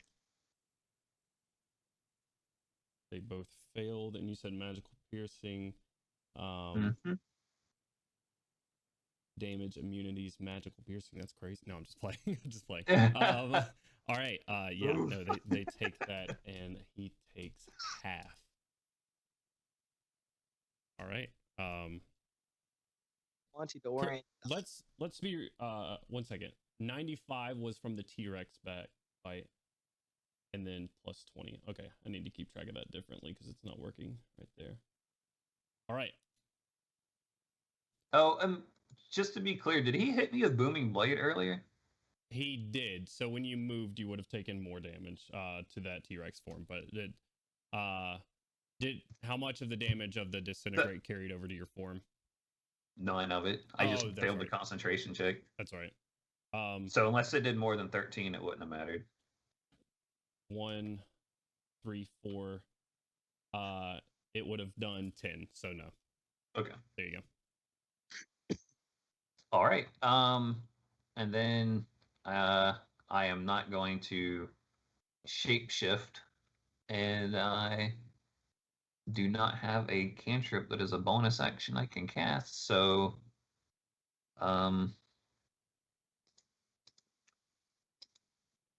yeah. Okay. If I will just move a little bit more, and then that will be my turn. All right. Actually, I'll move right You move here. under the tree. All right. Get some shade. The tree. Give me some cover if a magic attack, if he like dispels these thorns and yeets some magic at me, I'll get a little bit of cover. Well, since Disintegrate. you have cast his on this, he is going to use another legendary action to Misty Step up out of there onto the train. I don't think he has line of sight to the train. Does the Wall of Thorns obscure? Yep. How so? And it Read is, it out. Hold on, let me get to the spells. The spell text. You can choose to make it a wall 60 feet and 10 feet high, or a circle that has a 20-foot diameter and is 20 feet high. Blah, blah, blah, blah. Where is it at? It's 20 foot high and 5 feet thick. The wall blocks line of sight. Okay. All right. So yeah, no, he doesn't have line of sight there. He will. He's gonna risk it. He's just gonna move out of these because he does not like where he's at, and he's gonna move out right here. All right. Which will use one of his legendary actions for this turn. He'll take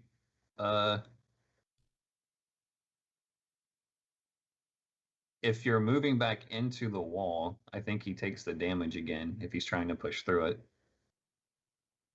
it. Does this not fill the area? It's just a wall around them? It's a wall. It's a circle. Okay. All right. I thought this entire area was filled. No, it's just a circle. Okay. All right. That changes things. So he's in a 20-foot diameter circle of 5 feet thick wall of thorns. Got you. Okay. Okay, that changes his situation then. He is. Okay. Because I thought these things were inside. You were putting them on the edge, so he took that damage though. All right. Right. No, he's not going to do anything then. He's fine with that. Ending RTM's turn is going to bring us over to Melgrim. Oh boy. Melgrim, what would you like to do?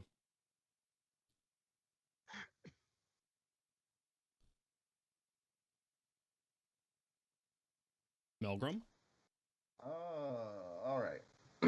We are going to step out the right here. Okay. Look around.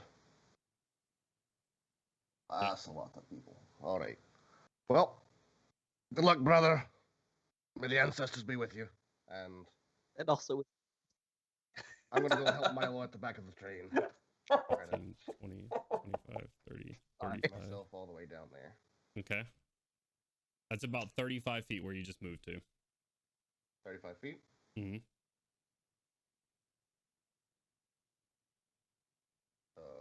I cannot get within range of these people without having a dash. you're far away from your mic. Alright. So, in order to get like right up on top of them, I'd have to dash, I guess. Correct. You'd have to dash up to them. What's your movement speed? 35. Oh, okay. Yeah, that's what allowed him to get right here to the edge of the boxes. I want to make sure I didn't count wrong. 5, 10, 15, 20, 25, 30. Alright, and that's what we're gonna do. I may have actually given you a lot more speed, but you can make it there with a dash regardless. Okay. And you turn your back to him. Gotcha. He's smart. No. All right. It's an ancient dwarven technique. That is your move and your action, and you did not take an attack. Well, I suppose we'll see by the time we get back around the turn. You may need to re-rage.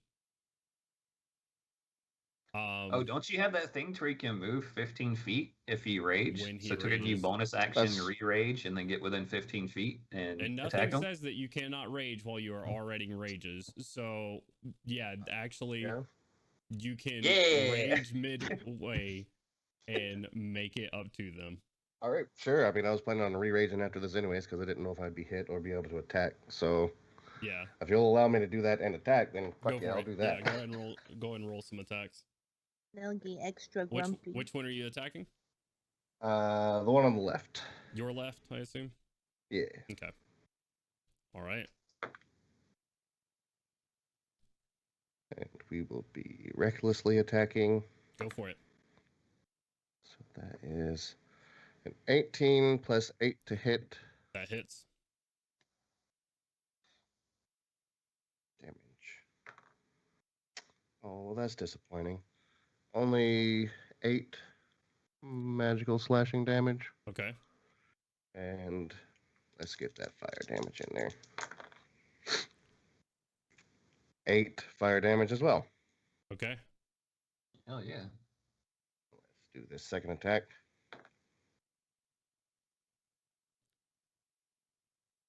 Assuming that one. Let's roll that. 19. 19 just hits. All right. Let's roll that Let's field go. being footage. Well, that's just sad. 9 magical slashing. Okay. With that, and your fire damage on top of it, he crumples over. Sweet. Wait a minute. Did I thought that said 46. I'm sorry. That's 26. I did the 2. It did say 46.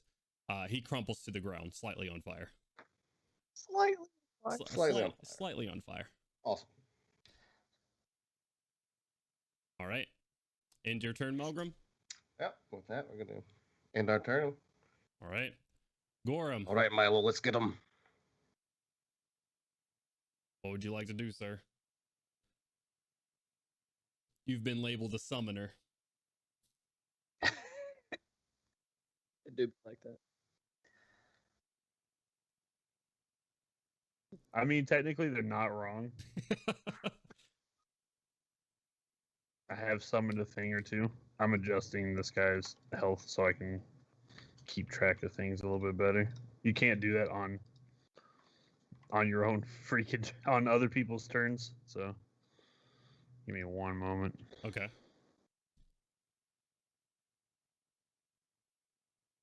All right. Okay. So first things first, I want to take his kneecaps? Question mark. The elephant is going to attack this little pathetic creature that attacked him. Okay. All right. Go ahead and roll attacks. Said that 20. Yes. He has 8 life left. There is no possible way, but I'll let you roll regardless. Okay. He is your elephant, after taking a slash across the trunk, skewers him just with his I almost said with his trunk. Sure. Just you know what? Instead, wraps him up with the trunk and just crumples him like a Coke can. Ugh. And he is no more. He skewers him with the trunk. Wait, the stream got weird real quick. The punches through his chest plate like a fucking, the little mouth in the Aliens. Yeah. All right, and he's gonna slide over here. Oh, I'm just God. imagining the most sadistic elephant that just crushes this dude with his trunk and then just lays his body over his tusks like, I'm collecting you motherfuckers. All right. What you doing now? And then now the boar. 10, 20, 30, 40. He can make it about there. Okay.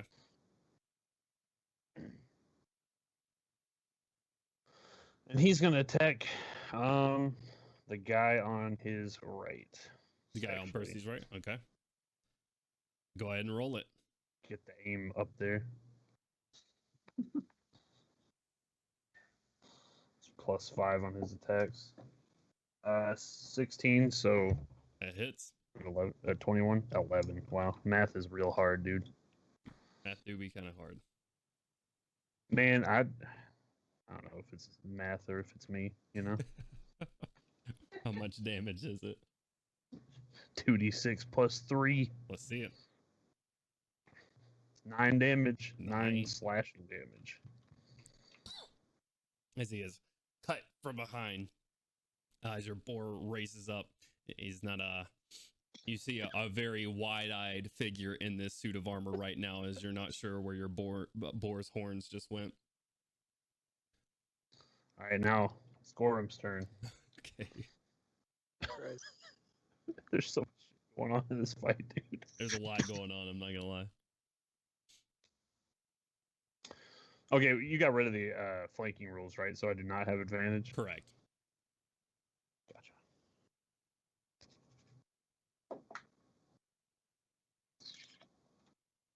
I forgot my own rules. Keeping up with this fucking elephant. All right. Dirty 20. 20 hits. All right, and that's 12 bludgeoning damage. All right. And for the second attack,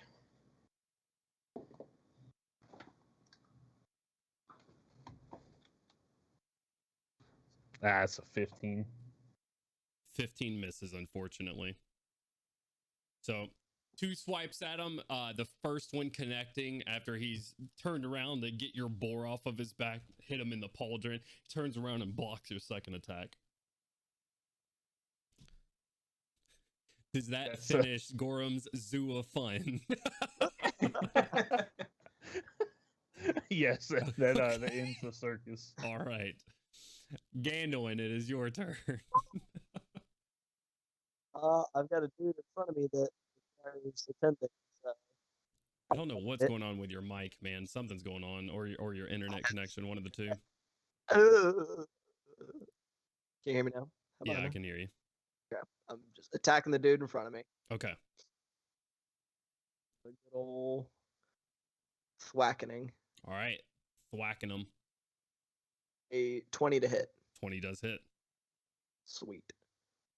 A for maximum 16 magical slashing damage. Hell Yes. yeah. Sword. Okay. He's still up. All right. Longsword number dose. That's a crit. Go ahead and roll it. Hell yeah. Oh my For god. 22 magical slashing. 22? Yep. Gandalf, you have figured out these guys' fighting style, just observing a couple of rounds. And once again, just finding the weak parts of his armor. You stab him in the foot once, and as he like reactively goes down to his foot, you bring your sword back up in a backhand and just end him. Good. Fuck. I believe. I am, however, still gonna flurry and just take in a little step-a-rooney just up. Okay. Right next to this thing. And back for one. Yeah, see that? That's gonna be 30, 20. 20 hits. For 8 magical bludgeoning. All right. And strike number 2. Okay.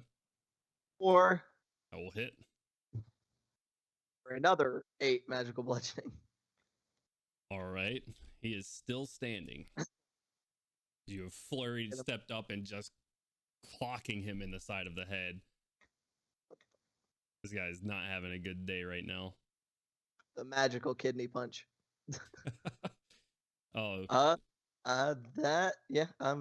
We are dealing with threats as they are in line, so that'll be my turn.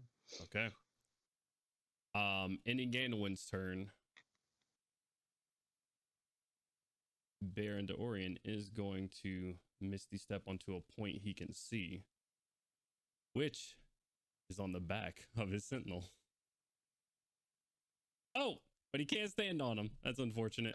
Anyways, he Misty Steps up here onto his shoulders as his one of his legendary actions. I wish oh, you know what? I'm just gonna toggle fly on him. Hey, there you go. That works. and said, "What the? As he What's- stands on his what's- shoulders and now has an eye on the battlefield. What a fool! Get his ass, Seabass." All right. Ending that legendary action, Kaushik, it is your turn. I would like to move the Buster Sword over to this guy You can do so. and ruin his day. Yeah. Go ahead and roll an attack. The guy's day was ruined a long time ago when he was surrounded by a boar, a dwarf, an elephant, and then a drunken monk. But I say a drunken monk just because you're carrying a mug. Oh, okay, I'm not muted. 21. 21 hits. Okay. And what is that? 1d8 plus 5.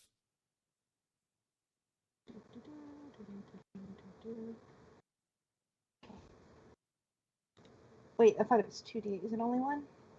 You didn't decide. We decided you didn't upcast. Ah, yeah, right? it was a second level. Yeah. Okay, here we go. Okay. Oh, drag. I'm trying to drag it. Sorry. Up there we go.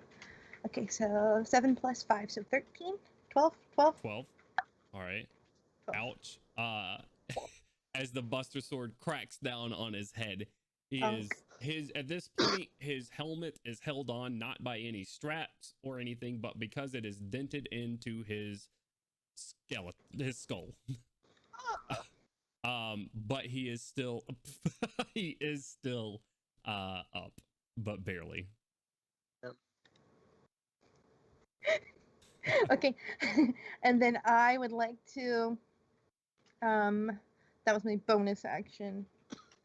I would like to, as an action, let me see something real quick. 60 feet. Okay, you see this guy right here? Mm-hmm. I want to toll his dead. All right. He has been hit, so it will be 2d12 if he fails. Which he does with a natural 5. Nice. So it'll be 2d12.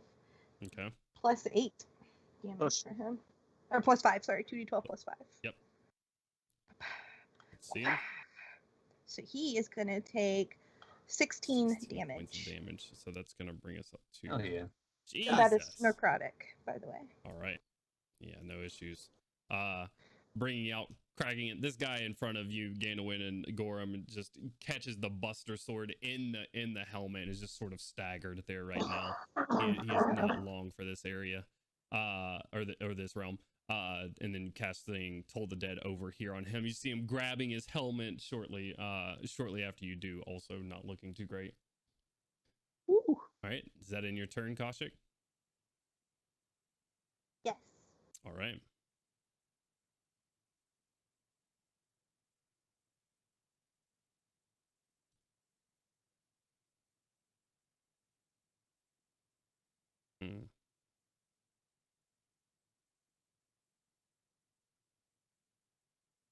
Okay.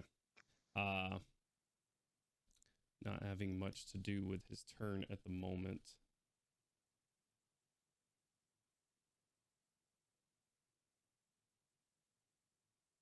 Yeah, no, he's already used 2 actions for this one. Milo, that's going to bring us to your turn. Fantastic. They muffled through his helmet. It's all yours, Melgi. I'm going to move here. Okay.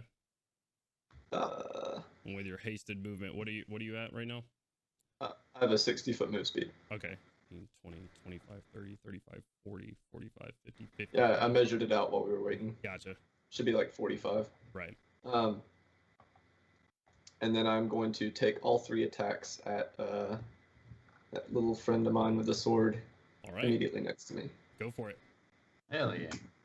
That will be an AOP from this guy, but I'll go ahead and roll Yeah. that. Does not hit. Roll a 7. 17 for my first attack. 17 misses, unfortunately. Oof. A 22 for my second attack. 22 does hit. All right, that will be 8 damage for that attack. Okay. And then my third attack is an 18 on the nose. 18 misses. Okay. So 8 damage on that, and he is afflicted by Sentinel and Shock Gauntlets. All right. And then Bird Boy will continue harassing this other swordman to assist Melgrim. All right. I'm gonna move him a little bit closer, right in his grill. Very well. Maximum grillage. End your turn. And that is all of my things. I still have 4 temp hit points from my last charge, so I don't need to re-up. Okay. Bringing us to the Shield Guardian's turns, who will both heal. Artyom, I'll get. Well, no, it's completely obscures, and you cast it around them, so you didn't see it. Oh no. All right. Bringing us to that, their turn. What's their movement speed? The Sentinel's movement speed Yeah. is 30 feet. Okay. Yep. So they have to double move to get out since they're large creatures. Okay, yeah. They are, and this one is actually going to push. Also to get through Wall of Thorns. It's 4 feet of movement for every 1 feet, and since they're 2 spaces wide, once they got 1 space through, they'd have to take another space to get through. So it'd be 40 feet of movement to get through. God. This one is with Quanti on his back. And I believe they're going to take that damage again. Do they get another dex save? They do. Okay. Do you want me to roll again? Yeah, go ahead, because they just both failed. Just gonna let Google do it for me. Go for it. Not as good this time. 31 points of damage. Okay.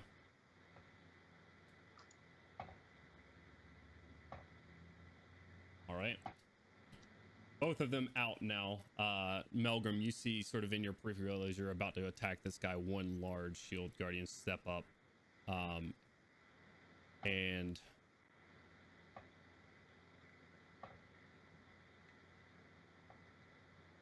they are not going to move.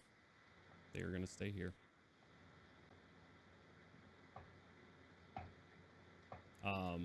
Ending their turn. Which is going to bring us to Crowley. However, Crowley, before your turn, refreshing, he is going to... You know what? No, never mind. Go ahead, Crowley. Do what you need to do.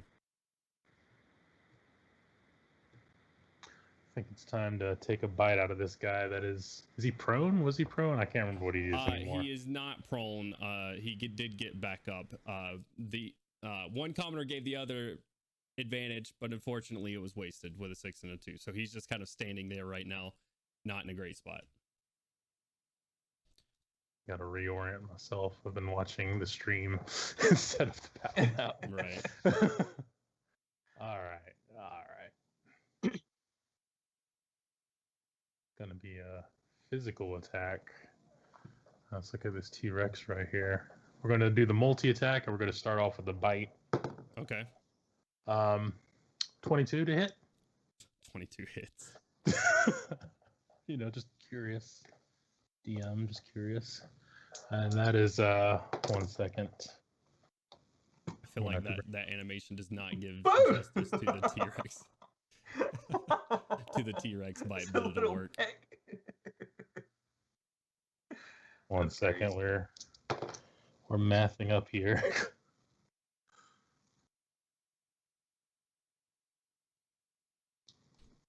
And then I add +7 to that. 42 points of damage.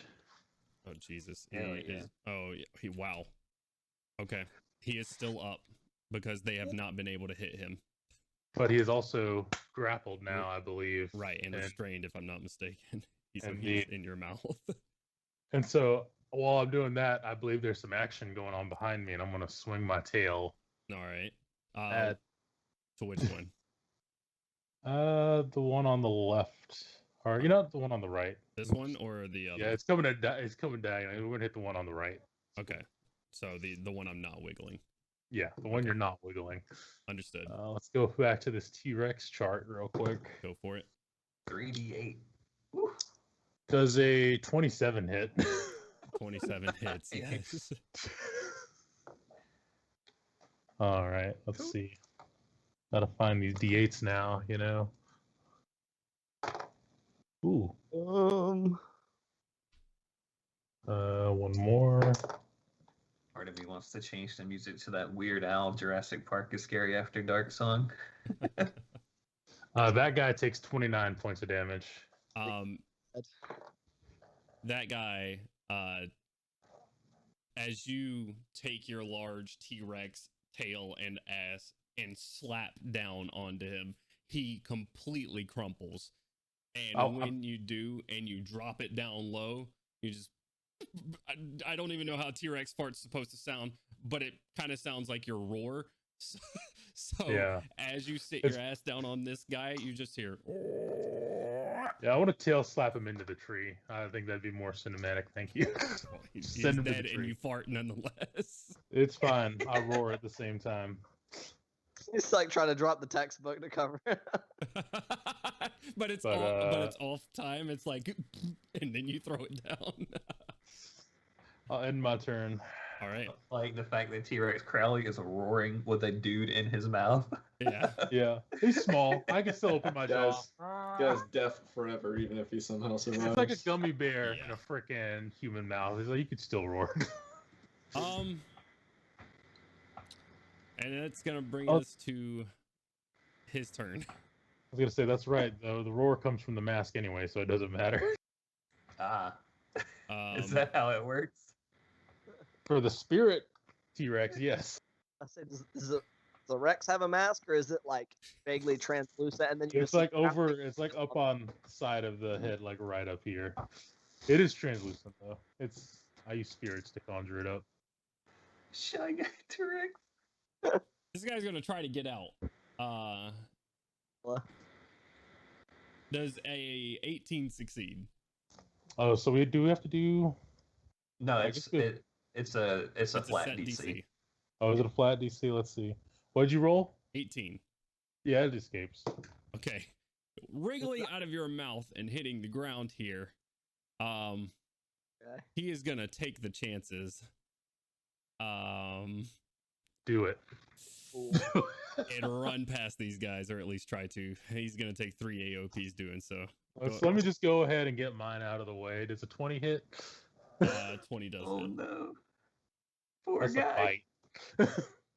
Man's fucked. That's like 4d12 plus 7, right? Yep. He has 8 hit points left. No, we're rolling. We're rolling. He has 8 hit points left. Let's see. He's just unconscious from getting bit. It's okay. T-Rex. Matt says he wants to know if he fully bites him in half or not. Yeah, that's exactly. I might as well. I have to wait so long. Might as well, 49 points of damage.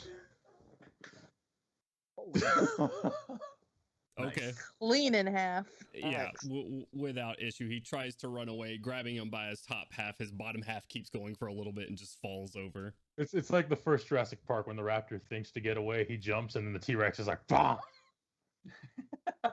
Bites him clean. Right. That's gonna bring us to our other hero right here.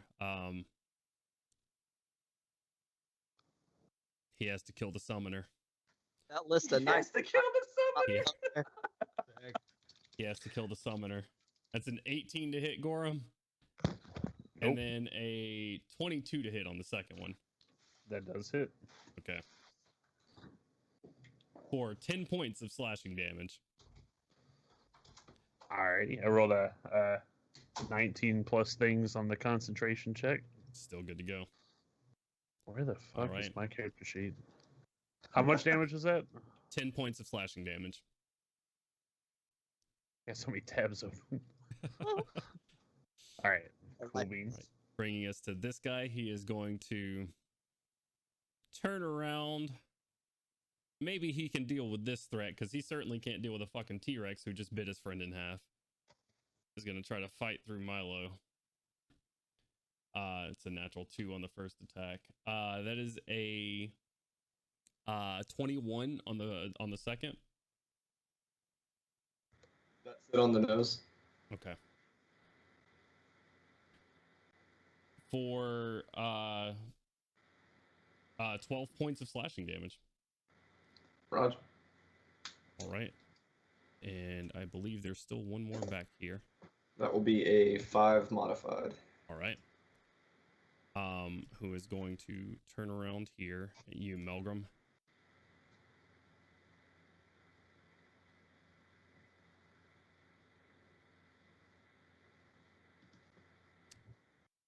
He's going to try to grapple you off. He's going to try to move you out of this fucking place. That's going to be an opposed athletics check, which you do have advantage on. I got a 17 total.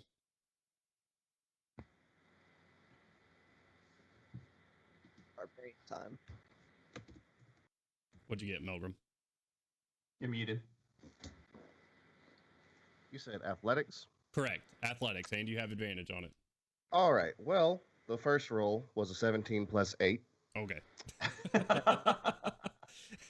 He tries to he attempts to wrap you around and like pull you a little bit, but he can't seem to get his arms all the way around yours. Bonk him with the shield.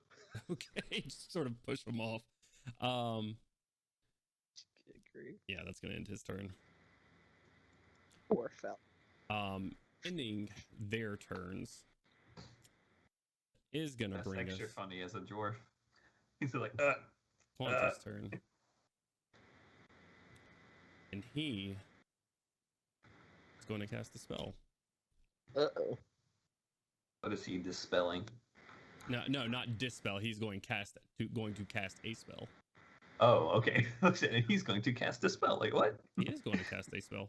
He's going to dispel nothing. He's going to try to dispel death of all of his. I need my measuring tool. Yeah, that's a lot of death. Uh-oh. Not like that. Whoa, no. Oh my gosh. Oh. Me, sir. He cast fucking thermonuclear device. I need... Oh my god, it gets everybody. Everybody in this sphere. Give me 1 second. I'm almost there. Okay, everybody in this sphere. All right, we there? Everybody see yourself. Make sure if you know if you're in this sphere No or idea not. That's where I am. crazy. I don't think I'm in that sphere. I'm pretty sure I'm not in there. Oh, God. You're very That's- much in the center of that That's sphere. everybody but I'm- Archim. Okay. Rolling. Hiding behind this tree was the best idea of this fight. I need everybody to make a... Give me 1 second as I move around to see if there is anything That for would be some of you. anything to be a dexterity saving. It is a dexterity saving throw. However,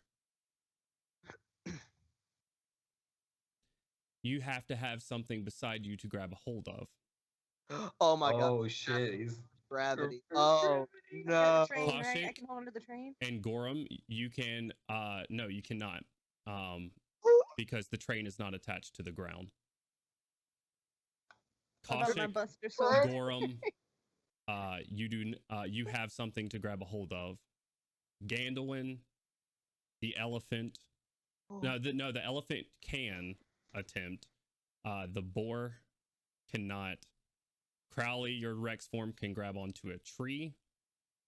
Milo, you can fly. fly, correct. But if you would like to not be affected by the spell, you can also make a dex save to try and grab onto Crowley's tail. I will allow that. Gandalin, I will give you a chance. It will be a harder DC because it's you're grabbing onto the elephant, who is going to be grappled on. And yeah, Wait, what am I grabbing onto? Like the train tracks? maybe? exactly. Uh, So let's get those dex saves out of the way for me. Let's start off. Unfortunately, that is a fail, Gandalin. Koshik, go ahead and make a dex save for me. I'm gonna roll in game for the. Oh, it's gonna be I- +2. This +2. I can't see. It's behind the T-Rex. Oh, I That failed. is a failure. Bye, I don't- everybody. I don't think lightning rails have tracks, do they? These are, you know, they're tracks to keep these things. They're on the map, so doesn't we're matter keeping it. anyway. We're Okay, keeping it like fair enough. this. I'm giving chances here. Fair enough. Gorham, let's see it. Whose fucking side are you on, Artie? Oh, look at me. I'm not in the circle. Oh, I don't know if they have tracks. Like, get out of here. Dude, knowing my luck, if I was in that circle, I'd like take extra damage and roll like a natural one and just hit every limb on the way up and then every limb on the way down. I Rolled a still need 16 dex on my checks dice. from Gorham, and his creatures, and from Crowley's T-Rex form, and from Fif- Milo. +4, so 19 for Goran. Yeah, I'm assuming it. I remembered I got the bonus from being near Gorham. I'm assuming that +4 did not make a difference to a 3. I got a 14, but I'm also just flying in place. So Correct, but yeah. Let's see if anything. Yeah, does reverse gravity fight at all? Are both I mean, creatures close enough to get my bonus? Yeah, it does not matter if you're flying or not. So while you won't take the fall damage portion of it, you are jettisoned into the air. What did you say, Gorham? Are the elephant and the boar close enough to get my bonus to saving throws? Yeah, I'll say they are. So the elephant got a 13 +3 from me, so 16 -1 from his terrible fucking dex. That's a failure. So God. and now the boar. Oh. Dirty 20. His dex is +0. So So a natural 20? Oh no, No, but because your bonus. three. Nice. Okay. Your boar succeeds. Oh wait, no, your boar grabs onto your elephant. That's what happens. That's how we're flavoring that. Wait, what? He bit the elephant. Roll 1d4 plus its strength modifier. Crowley. They lock tusks together. Let's see a dex save.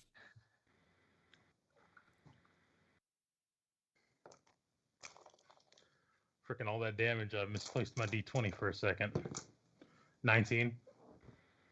All right. Is that total? Yeah. Or is that roll? T-Rex +0. Okay. All right. That succeeds. You grab onto the tree.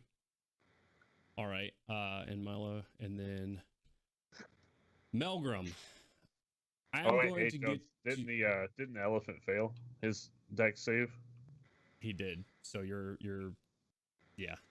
boar's going up there with him. Ah, son of a bitch. And Milo. Or, I mean, not Milo, sorry. And Gandalwin, even though you gave him a chance. Oh, If I he can grab on. rolled a 3 on my deck save. I failed. and I should functionally just be upside down, right? You're just jettisoned into the air. I don't like. Do I actually move anywhere? Because I was flying already. Yes, so it should you just do. be pulling me upside. You will be moving shortly. I think it's the way the spell works. It just moves you regardless. Melgrim, you have advantage on dexterity saving throws. You are inside the train, so this will be a disadvantage. Go ahead and make a dexterity saving throw for me. Just a flat roll. Wait, does this lift the whole train?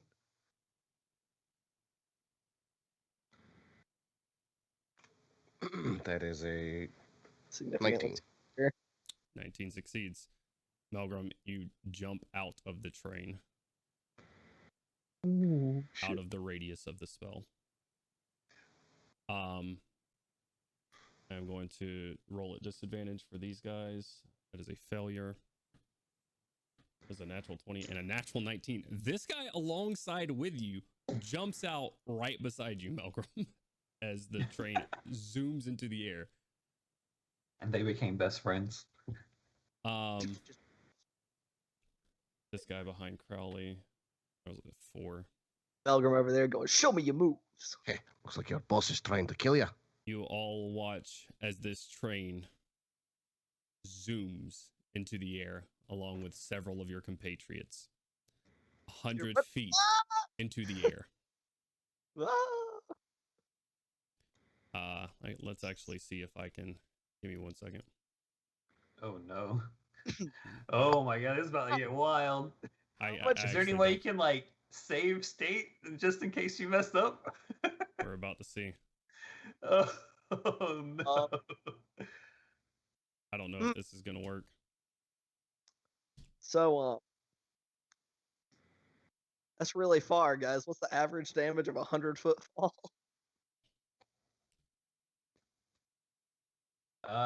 50. Oh shit. Okay.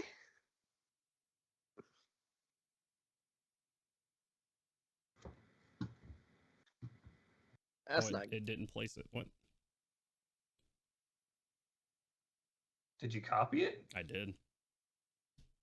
Hey. Now, if you zoom out, you will be able to see it in the air, and I am going to. Oh dear lord. This one. That may not be exactly 100 feet, but you know, it is what it is. Is our imagination. I don't think we can go higher than this. You don't think you can what? I don't think the map goes any higher than this. Oh, it'll be fine. You see your friends zoom up from the tracks. Quanti holding his hand in the air and looks to all of you. There are 150 soul charged crystals in this train. I drop this, and we are all dead. Oh no. And that is where we will take our break. All right, guys. We are going to take a pause and take a little bit of a break after this moment and get back to this. We'll be back in about 15 minutes or so. Don't go anywhere. Drop a follow if you haven't yet and see how this plays out, because I don't know. Let us go get some drinks and whatnot, and we'll see you guys in a bit. Much love. And we are back. Hello, everyone. It is us. All of the same people that were just here. Again. Once. But not on the same level of horizon. Yeah, everybody's kind of operating on a different level right now. We are Hard Knock Dice, and we're going to continue our Across Eberron campaign where things took a turn just a few moments ago. For the vertical. for the vertical, correct. Our heroes ambushed a lightning rail, fighting off some guards that were paid to protect its payload. The train itself, another train pulled up from behind it, and off-boarding was Quanti de Orion, Baron of House Orion, stepping from it. And after a really good chomp from Artyom and some spells, Quanti, not looking so hot himself, has resorted to some extreme measures. With a casting of reverse gravity, he has sent all of the first train into the air, along with several of our heroes, claiming that there were 150 soul-charged crystals onto this, and that he would drop them and they would all die. And that is where we left off. I think, while it's a tense moment, we need a little bit of change in atmosphere. Quick question. Quick answer. Did we hear him say that 100 feet in the air? Yes, I would say you still heard it. Okay, good. As you sit there floating in space, sort of zooming around, Milo finally righting yourself after a couple of seconds, you hear Quanti Dorian call out from down below that this train has 150 soul-charged crystals, and that he would detonate them. So, that is Quanti's turn. We will stay in initiative order, which brings us to the two commoners, who just sort of look at everybody up. We'll look back to Crowley, look to Gorham near the train tracks. Not wanting to cause any issues, they hold still and forego their turn. Our team. All right. What would you like to do? Quick question. Can I delay one part of a spell if it says after you hit, you can do X. Give me context. What's the spell and what are you trying to do with it? I'm going to move a little bit closer, attack Quanti with Thorn Whip, and when it's wrapped around him, basically say, you're either going to drop my friends or we're all going to die. Yes, you're correct. And the implied threat is that I'm yanking him into the thorns where he will lose concentration.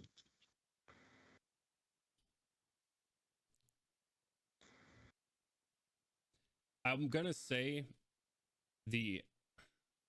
because this one has just stepped out of the thorns. There's not a whole lot of space for you to get directly behind him.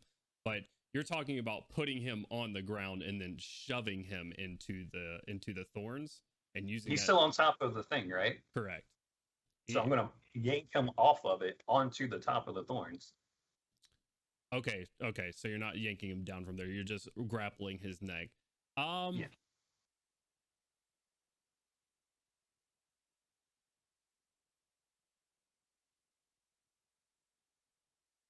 Sure. James. Sure. All right. I'll let you delay it. We'll see how it plays out. Does a 20 hit him? 20 does not hit him. Okay, I will use my inspiration that Crowley gave me. Okay. Does 28 hit him? 28 does hit him. All right, he will take 5 points of damage from the thorns wrapping around him. Whew.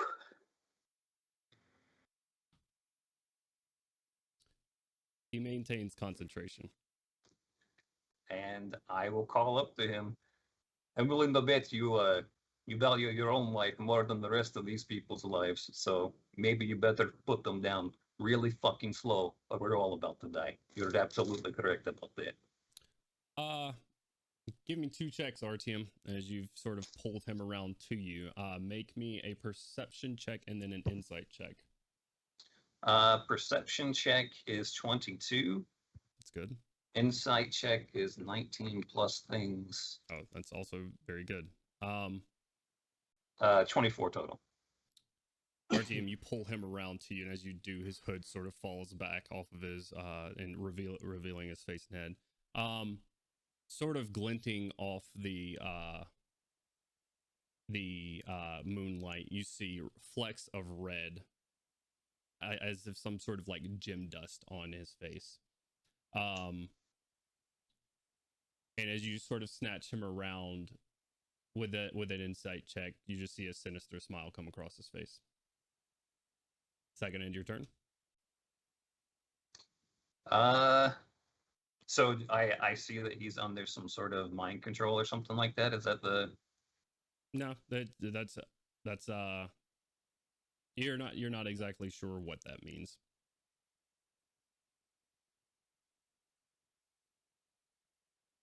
Okay.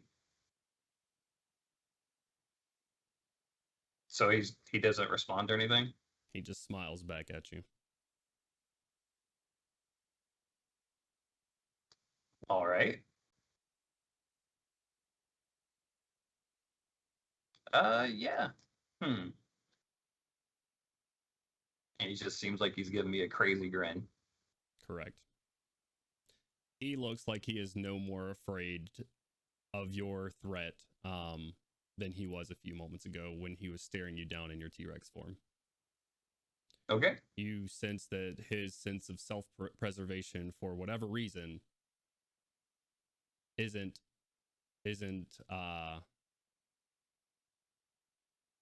outweighing him just blowing everything to hell here. All right. Okay. And his actions is asking us to back down. Correct. Yeah, I will keep the thorn whip wrapped around him and say, you're putting them down first, and then we can let you leave. Okay. I'm not afraid to die, and neither are you. But you didn't send this train going where it's going without a purpose. Okay. Still no answer. That's my turn. Glaring back at you. smile just wrapped around his face right now. That's going to bring us to Melgrim. You're prone right here, Melgrim, just making it outside of the radius of this. What would you like to do?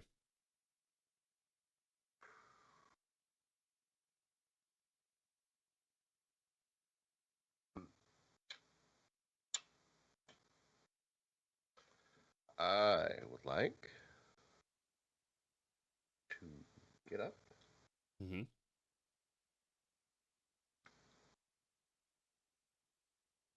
Shit.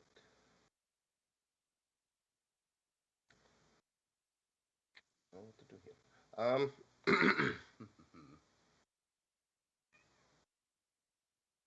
This guy beside me is also prone, I assume. Yes, he's prone right beside you.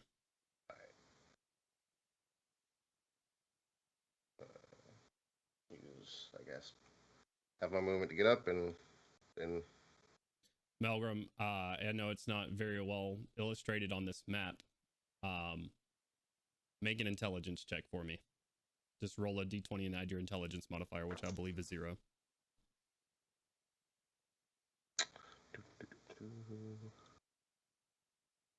Yeah, that's 0. So 17. 17, you know well enough that currently, if this is still being held aloft in the air, that the effect is still active, and if you run that way, you will be jettisoned into the air along with everything else. All right, and we're gonna try to get to there, I guess. Okay. I don't know. All right.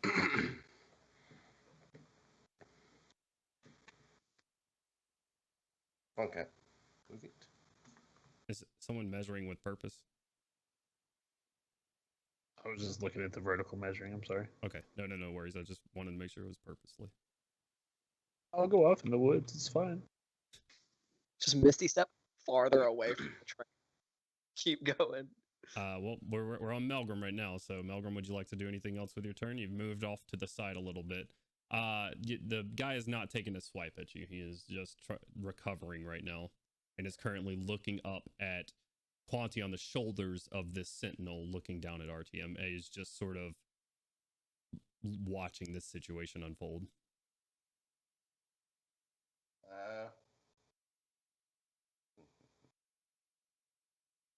Yeah, I reckon we're just gonna do that.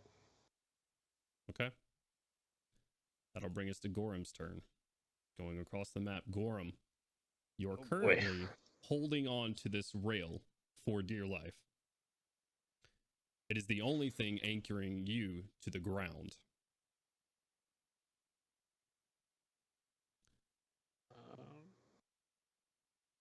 What is the AoE on this spell? How far out? It goes out to the 50-foot radius. These two are the commoners that you see in the woods are just outside of the radius. Crowley is in the radius, holding on to the tree currently. Let's see. I could get out with a Misty step.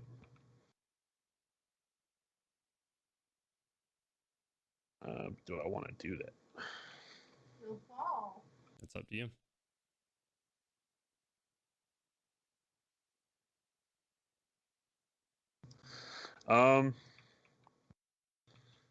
Heck, Reno. I'll that's within 30 feet, right? That would put me outside of the radius, correct? 25, 30, correct. I didn't hear you. Correct, yes. Okay. All right. So I still have some movement. Still outside of the radius here, I assume. Yeah.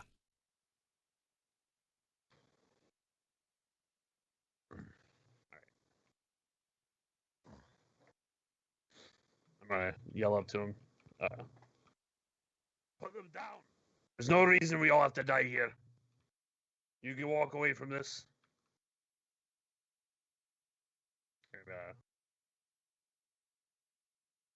guess I'll roll a persuasion check. Not gonna give you a check on it. You can call out to him and say what you want to say to him. Oh, I said it. Okay. Gorham, as you call this out to him, he tugs as our team's sort of tugging on the thorn whip, and he looks over to you, grabs up to his neck, and you see from this distance that he's just sort of holding on there, one hand in the air towards the upstretched, just closed fist right now, just concentrating on this spell, keeping everything aloft. His hand sort of shaking, maintaining all of the weight that's up there currently. He sits and turns to you and doesn't say anything. But as old as Gorham is, Gorham does a flourish, looks into his eyes, and sees a man that's not afraid to die. Is there anything else you'd like to do with your turn? Guess we'll fucking die then. Alright. Yeah, that's it. Okay. Ending Gorham's turn, and is going to bring us to Bursty, who is currently in the air, sort of flailing around. If there's anything you would like him to do while he's up here, or attempt to do. And the elephant you know what? as well. If I could, since I didn't roll a check as Gorham, can I use my action as Gorham? Say that one more time. I'm sorry, I don't think I understood the question. So I didn't roll a check as Gorham, so can I still use my action? Yeah. I'll just dismiss Bursty. Okay, all right. Is it an action to dismiss him? Yeah. Okay, all right. You can dismiss Bursty away. All right. Bursty is no longer on this plane. Killed him. Unfortunately, that's the only way to get rid of him that I found is you have to kill him, which is kind of rough, but all right. Bursty is now gone. Is there anything that you would like the elephant to do or try to do?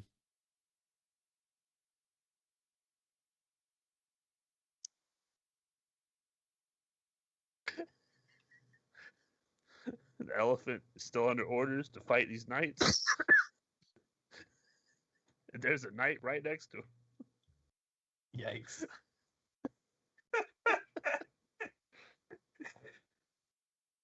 Okay. Bro, that's fucked up. Get murdered. Is that what's gonna happen? Have you ever been mauled to death by an elephant 100 feet in the air? He's gonna try to gore him. Okay. Gore him. Go ahead and roll an attack roll at disadvantage for the situation, for the circumstances currently.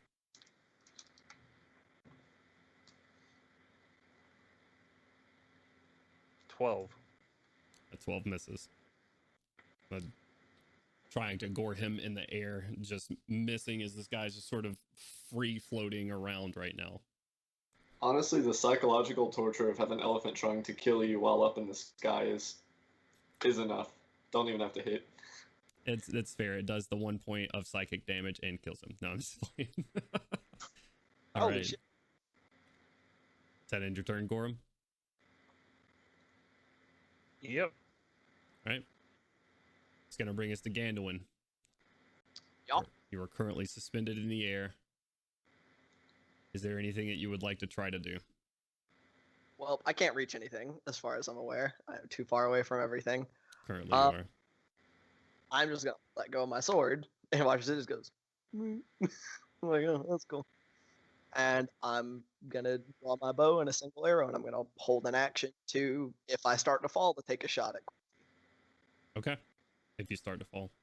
Yep. If I start to fall, I'm gonna try to kill the bastard. Okay. Very well.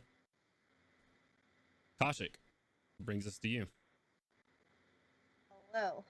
So, I need to get. Oh gosh, hold on. I'm trying to maneuver myself downward to my bust of sword. I'm gonna do a little bit of. Oops, I moved it. Put it back. Do a little bit of measuring real quick. Click. That's a lot of feet. Is there anybody within 20 feet? Some guys over here, maybe? No, There's mostly. a T-Rex there. Get him. Mostly everybody within 20 feet has been jettisoned into the air. I'm sorry, everybody within 20 feet has been jettisoned into the air. Gotcha. Okay, so I'm just gonna move it 20 feet closer. And I don't have to attack with it when I move it, do I? Mm-mm. I'm gonna go ahead and move it just closer.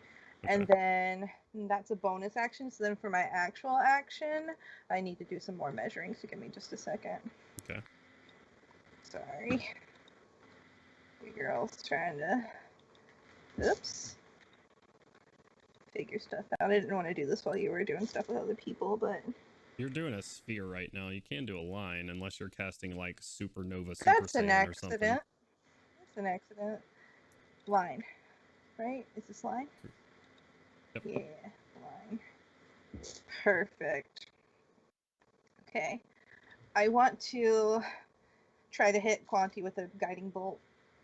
It's 120 feet reach, so... Give me an Arcana check, Kaushik. Arcana? Yep. What? Oh, is my lightning bolt gonna get fucking gravitated? Give me an Arcana check. What do I add to Arcana? Hold on. Sorry. 1 second. Too many screens. Arcana. It's +0, so 15. If you hit Quanti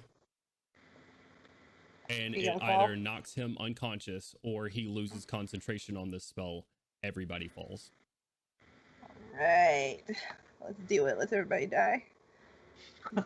Kidding. Hmm. 1 second. Let me measure again. See if it's possible for me to hit. It should be possible for me to hit the guy that's beside Quanti, right? Sure. Because, I mean, he's like, I'm the same amount of height up. It's not that much of a difference. Okay, so give me 1 second. Is this a bad guy? Yes. Okay, I'm gonna hit him with it. Okay. Okay. I'm gonna try to. Let me see real quick.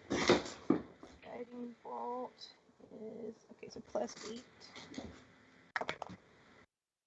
Oh, I don't think it's gonna hit. It's a 16. Okay. 16 misses. Yeah. Okay. So I do nothing. Everything's terrible.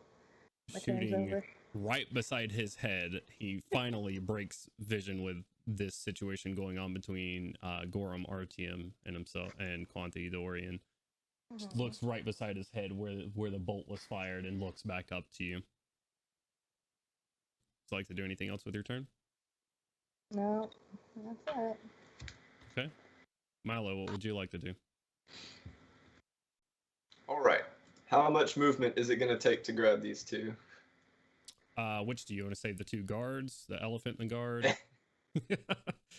Kaushik and Kaushik and Gandalf, I Gandalf, suppose. I suppose. You suppose.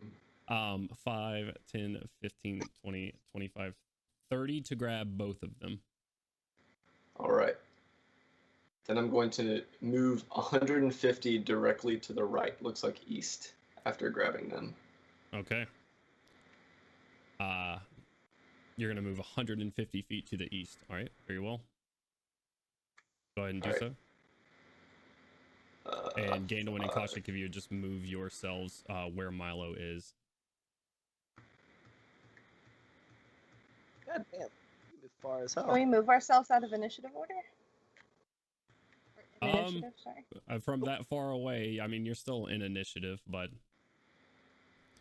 No, I mean, can Oh, we... I I can't. don't think we can move our characters when we're in initiative. I understand. I'll do it then. Sorry, that was me misunderstanding. Big dumb. There you are. Little dumb, not big dumb. Okay. Milo, would you like to do anything else with your turn? That is all of my stuff. Okay. That is my action, my extra action, and my movement. That's going to bring us to the Sentinels' turns.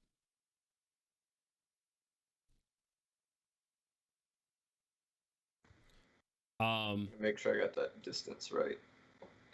RTM. You maintained your close Thorn enough. Whip to delay the part to see if you were gonna pull him or not. pull him or not. Okay. Now is the point where you're going to need to make that decision. Okay. No, I won't pull him. Thorn Whip dissipates as the spell ends.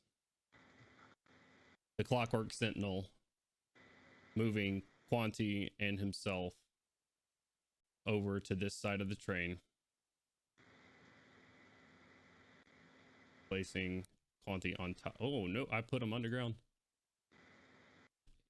Well, Leave him you there. guys did it. I don't know where he's at now. Wait, He's under the I can just train. control Z, can I?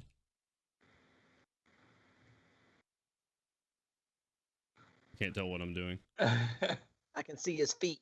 Can you? I can't. I see a sword. Oh, there he is. Ah, got him. I see the tip of a sword sticking out of the ground. Same. All right. Tense moments interrupted by comedic map stuff. I can't move him. What the heck? He's stuck in the ground forever. I can't move him up. Sniper taking a shot from space? Who's measuring from space?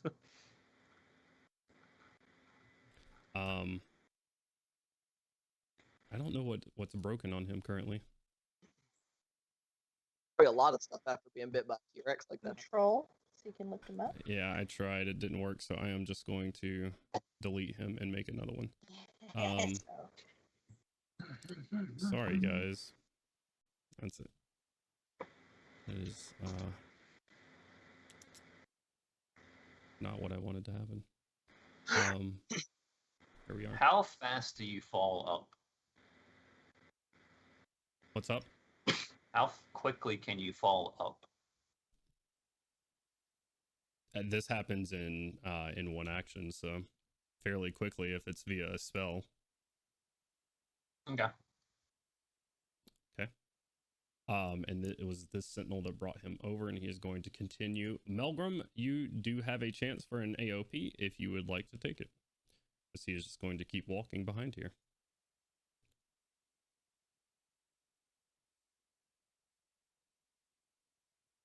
Yeah, I don't think I'm gonna take that. Okay. On top of the train.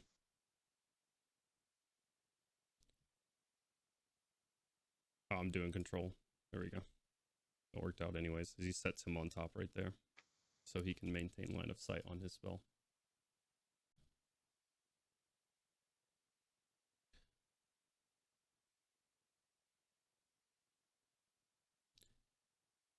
Ending their turn. He is going to yell down to someone unseen in the train below and say drive as the train starts to move forward. You'll rip to that guy. Slowly. Your Kestrel can move out of the way without issue. This guy will jump off to the side that you are on, Melgrim. Starts to move forward? It does start to move forward slowly. Okay.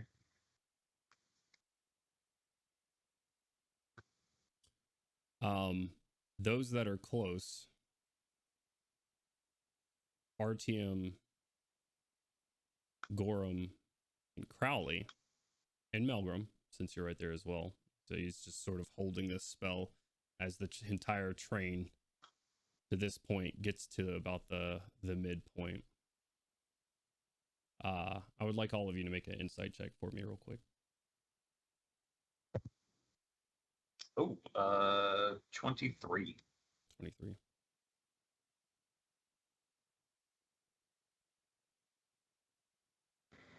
$18. Milo, 15. you're a little bit too far away to make Oh, that. okay. It's 13. Crowley, Gorham, Melgrim, and Artyom. 17. 17. Okay. It makes it to about the do I still have it copied? Yeah, I do. It makes it about to the midway point. Can y'all see the thing hovering in the air, or do I have to build it? Yeah, y'all probably can't see that moving back and forth, can you? Nope. Okay. I'm gonna say It's right about there.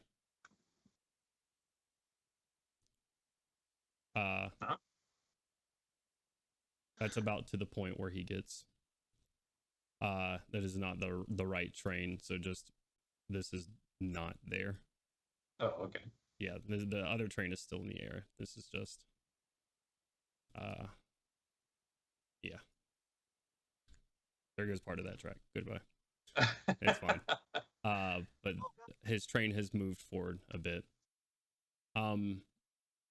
Everyone is out of initiative at this point. Auntie is still moving forward. You see the sentinels. If I'm out of initiative, I immediately want to cast a spell magic on the closest thunderstone that's allowing the train to move forward, so I can't move forward any further. Okay. All right. He is. How many spells? I need to check something real quick. Okay.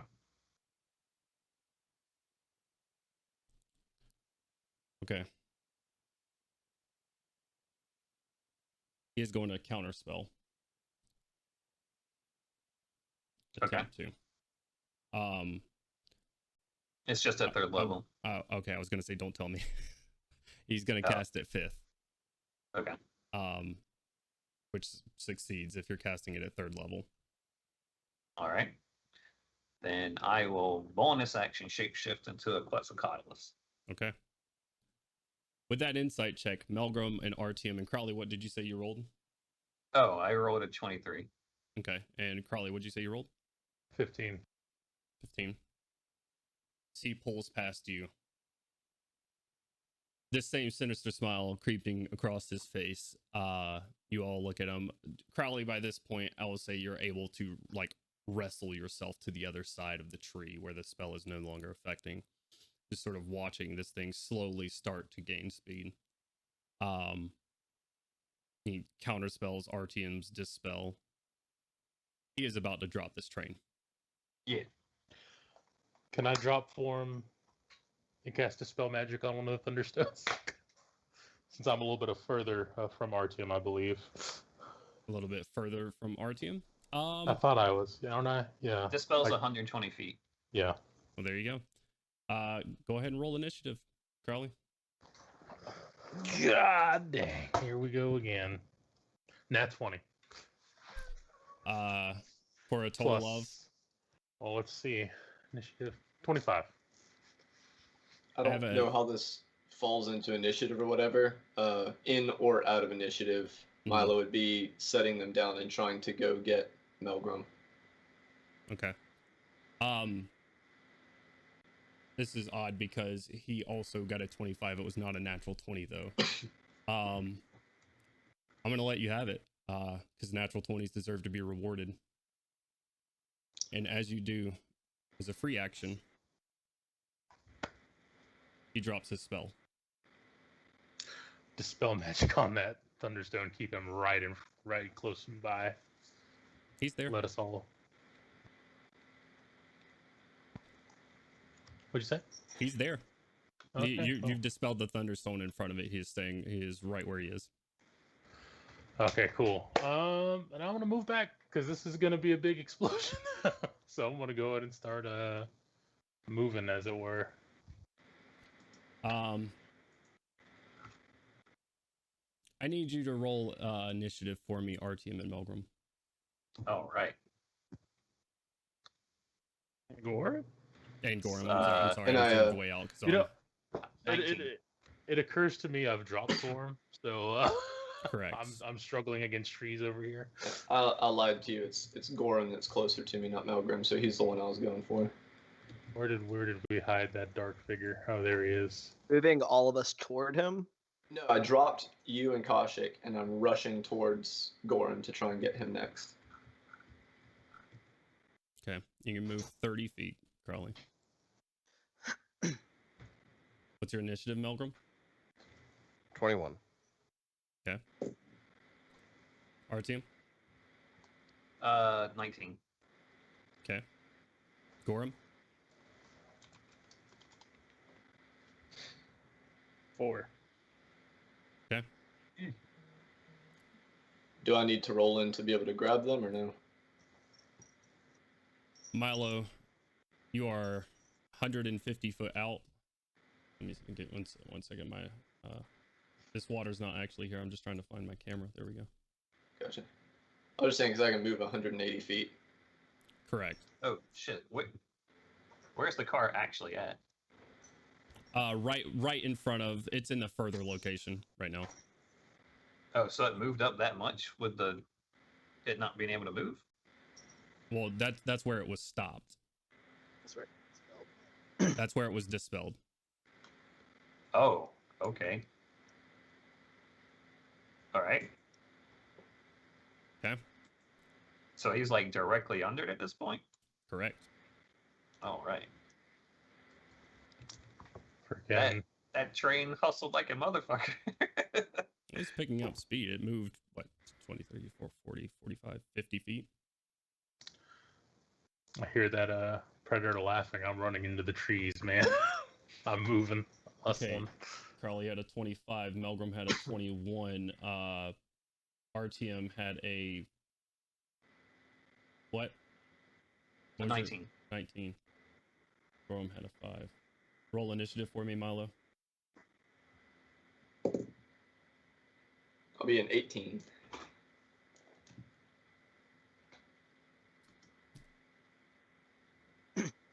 All right. Going first, Crowley with a 25. Well, at the same time, this is going to fall. Everything is. Not quite hitting the ground yet. Crowley. Go ahead. Okay, so it's... It does not yet hit the ground. Okay, so I can go. Correct. Crowley's going to grab that loot, strum a tune, and just start flying away. Okay, what's your fly speed? 60 feet. All right. You can move yourself up. Is it an action to cast the fly, probably? Yeah, it's action to... Okay. Yeah, but... So you can speed move is yourself 60. 6 squares away.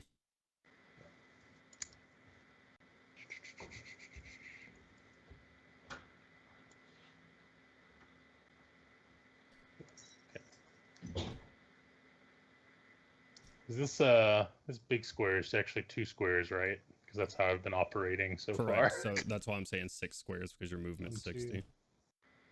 3, 4. That's 6. Melgrim, that's going to bring us to you.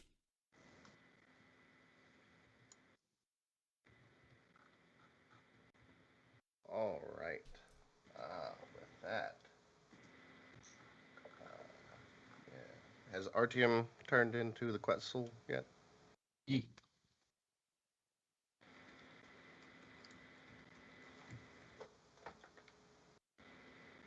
He said yes. He's already turned into a Quetzal. Then I'm going to rage and run towards Artyom the Quetzal, try to jump on his back. Okay. Rage gets you 15. Oh, rage, movement, and action. Yeah, without an issue. You can make it over there to RTM. That ending your turn, Melgrim. RTM, that brings us to you. All right. We're either going to die, Melgrim, or this is going to be great. I looked it up, and I can actually speak to someone without them being able to speak back to me mentally with no action. So I will tell Melgrim, grab him. And I am going to move to this dude and then move to the other side of him as fast as I can, doing a double move action. I don't see what dude. I'm sorry. Huyandri. What? The guy on top of the train. I'm going to... Won't let me select my character because it's Crowley's turn. Hit him with the oh, never mind. You can't do anything. I'm with Melgrim next to me, grabbing onto me. Okay, yeah. I'm telling Melgrim before we take off to grab him, and then I'm going to fly right here. Okay. And then I'm going to use my action to double move. All right. This direction. When your movement speed is? 90, I believe. You have a 90-foot fly speed? 90 or 80. Let me look at it real quick. It is 80. 70, 75, 80. Oh, you're right about that, right there. All right. Actually, I don't know why I dragged him. He's not gonna go with you willingly. Tell Melgrim to grab him, though. Oh, you're telling Melgrim to grab him? Yeah, that's Melgrim's command to end his head was to grab him when we're going by. Oh. Yeah. All right, rage 5, 10, 15, 20, 25, movement up to RTM. Melgrim,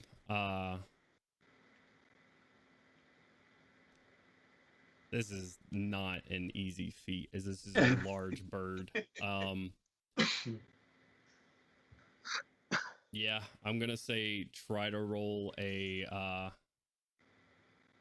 This would be flat because he's raging, right? yeah, it's gonna be a flat roll. I'm trying to think of whether to do attack roll, because he's trying to physically latch onto him or not. Oh yeah, true. Go ahead and roll me an attack roll, Melgrim. Flat roll.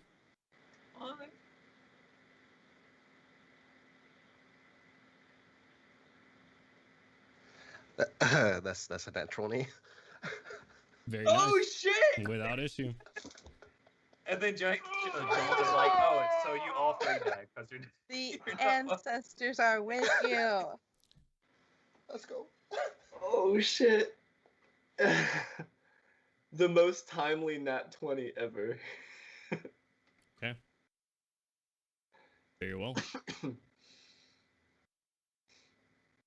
Ending his turn, Milo, that is going to bring us to you. I have measured to Gorum. It is 160 feet to get to him. Oh, no. I was going, first of all, setting these down safely, which would be 100 feet straight down, right? Yes, correct. And then how many feet is it? At this point. How many feet is it from that here, can you let me set down? I'll do it. That way I can draw lines. You should be able to draw lines regardless. I can't Okay. remove them from order. Oh well. Here, we're going to go into exploration mode, so we don't have to worry about turn order. Okay. So it is 100 feet to go straight down. From there, Right, that's what I needed to do so that I can do this. yeah, you were 150 feet away from the train tracks. So Oh. That's where I would have made it. So grab my dude.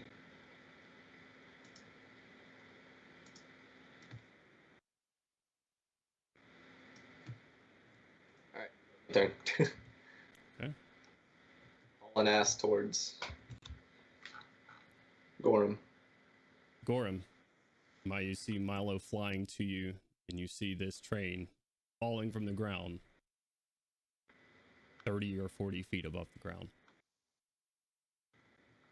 What would you like to do? I can try to get to Milo. No, you two, Gorum, or Gandalin and Kaushik would have been back here. Yeah, you where I guys are initially set 150 down. feet away currently. Out the fuck here. Okay. All right. Moving towards Milo. You can double move. Making your way there.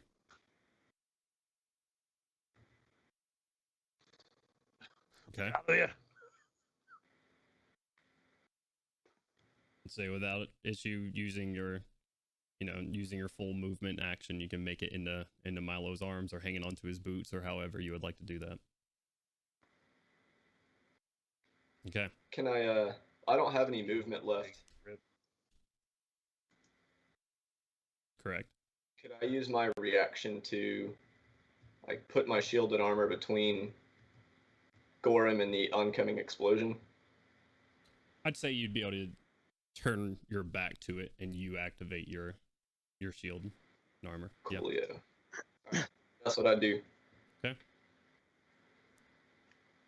Ending Gorum's turn, and is going to bring us to Quanti's turn. He's currently grappled by Melgrim. And is escaped these clutches before in the form of a Misty Step, which he's going to do once more.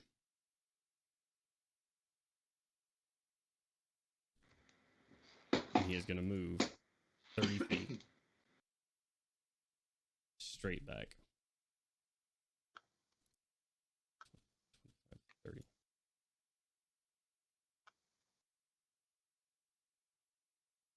Is a bonus action. He gives you the finger.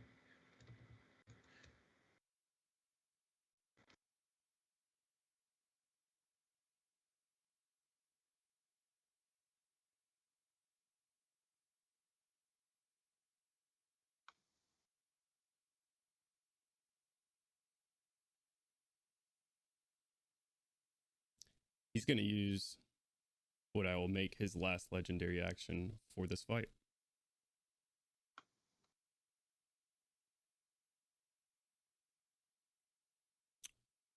Our team, I want you to roll me a wisdom saving throw. Okay. That is 15 plus things.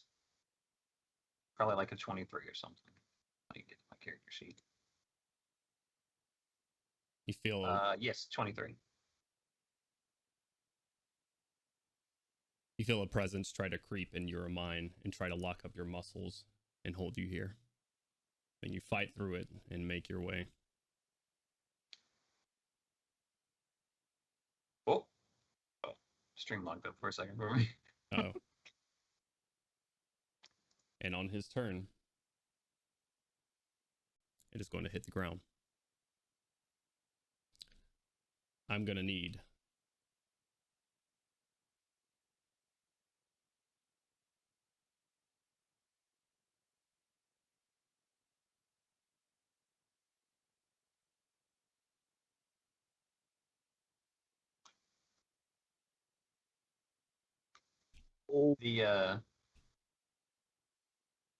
The bird or whatever back there is marking where the back of the train was at. So I don't know if where those crates were inside of it. Say that one more time for me. I'm sorry. The bird, the owl back there is where the rear train car was before it went up into the air. So I don't know if that would affect where the radius Well, this was is at. the front of the train, so it would have been like right here. Would have been Oh, the the- epicenter. okay. Right. Spread out. I need everybody in this radius to make a Constitution saving throw for me. I was going to ask, since my flight speed is 60, can I have moved more squares though, Jones? Because you only told me to move 6. At Move a 6 base speed of squares, and these 60. are 10-foot squares, so that it's 6. Are they 10-foot squares? Yes. Okay. Hey, since I'm body blocking for Gorham, will that give him like evasion or greater evasion or something? I'm going to take that into consideration. Raj. Okay. 24. A fat 14. Is that with your +4, buddy? No. 18, I guess. Yeah, I moved miniature squares. I didn't move like full-on squares. Is the thing. You moved squares. I counted them when you moved them. Okay, are you sure? I don't know what you're talking about here. I was like 5, 10, 15. Doesn't make sense to me. Constitution. Move cat. Alright, Kashik, Gandalin, are y'all ready to finish this adventure by yourselves? Malcolm? Archie. I'll just wait till Hank of the Hills shows up. Then it's You're really right. on. He's a pyromancer.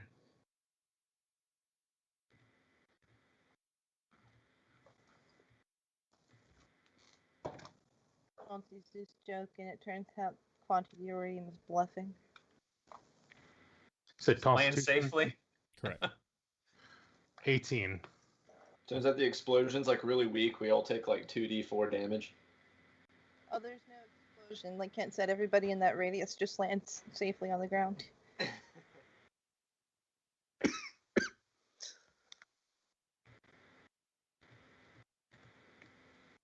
think the elephant might die, and maybe those swordsmen too. You think? Okay. Maybe. That's everyone? Yeah. All right. Who all still in the radius? Yeah, Gorum, everybody Willow, but and me Crowley and were the Tavern. ones to make the saves. I need to make it for Stillman and You need a con save for the elephant. the commoners. Yes. He's probably gonna die anyway. But He was taking that thing also took all. Everybody that was up there still took all damage plus the explosion. 18 for the elephant.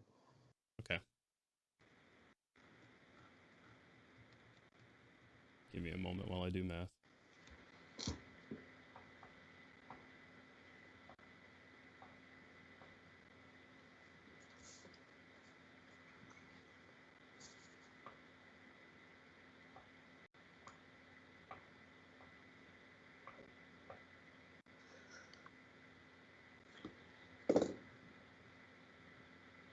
Yeah, how many rounds of combat were there last session?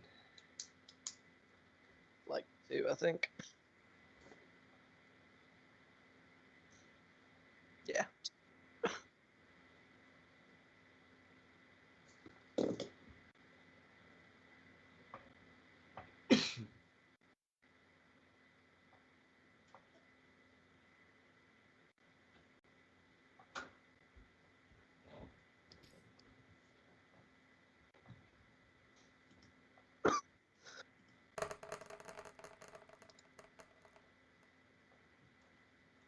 Just have a magic missile snowball fight while we wait. Everyone in that radius, with the exception of Gorum, takes 65 points of radiant damage. Raj. Gorum, you take half of that at 32. As that happens, the initial explosion, Melgrim and the rest of you, Gandalf and Koshik, off in the distance watching this explosion happen. You watch the initial explosion happen and ripple outward, engulfing some of your allies as they're running towards you. This cat jumps in my lap, and the explosion starts to contract as you see a just hyper white ball of energy start to form in the middle. Anybody looking at this does not think that this is done. Yeah, Gorham, you got a big old armor boy unconscious on top of you right now. Wake the fuck up, Milo. Well, that's. I'm real close to that too. All right. It is slowly starting to contract backwards towards the center, the epicenter of this explosion.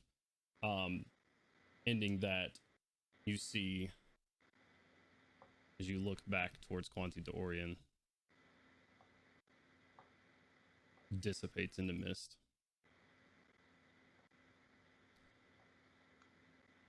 Okay.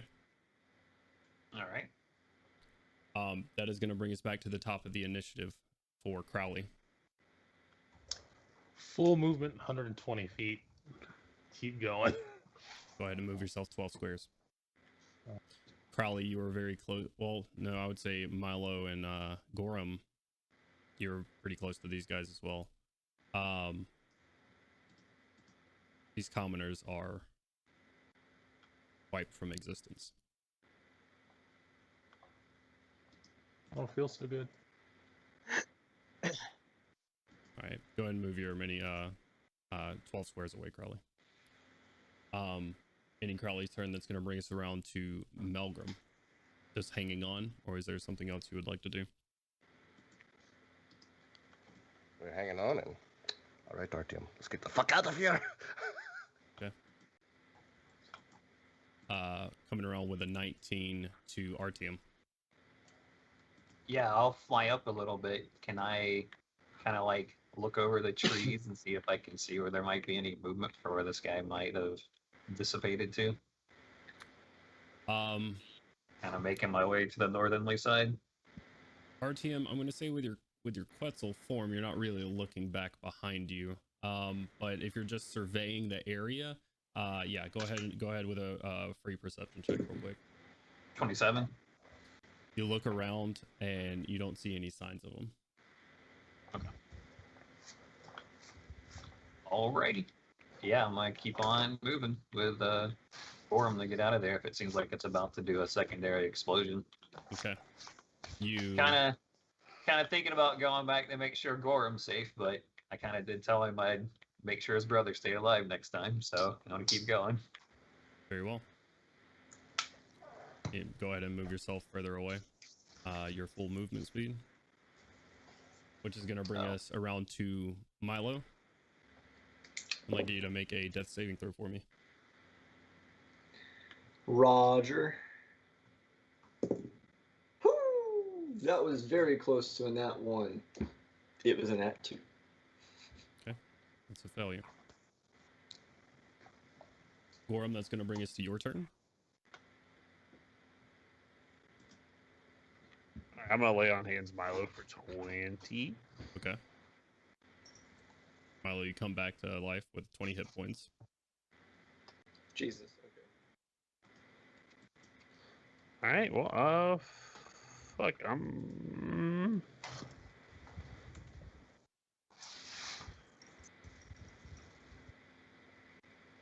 It's on a boot, scoot, and boogie. Okay. Move your full movement away. Try to like tuck myself behind this fucking tree. Okay. Take cover. And in your turn, ball condenses further into itself. Bringing us to the top of the initiative once more with Crowley. Another 120 feet. Crowley continues to fly away. Yeah, I'm gonna see Kaushik and I'm gonna be like, move. Okay. Not as in get out of my way, but as in you should keep moving. Gives him the pork chop sandwiches. Crowley, Artyom, and Melgrim. I am going to consider you guys out of initiative along with Kaushik and Gandalin. Milo and Gorham, you're not quite in the clear yet. Which is going to bring us to Milo's turn. Alrighty. I'm going to cast that Expeditious Retreat. Okay. And continue moving. Double move right now. Okay.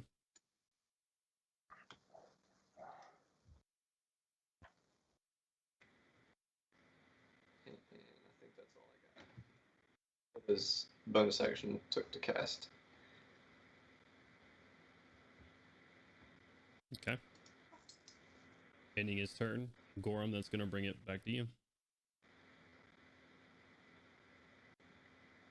Just keep fucking running, I guess. All right. Gorham and Milo being the closest to it and looking in the distance back towards the train that you're running from. At this point, this ball is condensed to all of maybe a stone or a boulder-sized sphere that is hovering there currently. And you hear a high-pitched Artyom. You can still hear it. You don't see it at this moment, but you hear it. You hear a high-pitched whining that resonates with you, Artyom, as you tried to reach into these crystals earlier. And it sounds like a high-pitched frequency just resonating back and forth and just feedbacking into each other. You all hear this. And that is going to be it for this round. Milo, it is your turn. All right, let's see.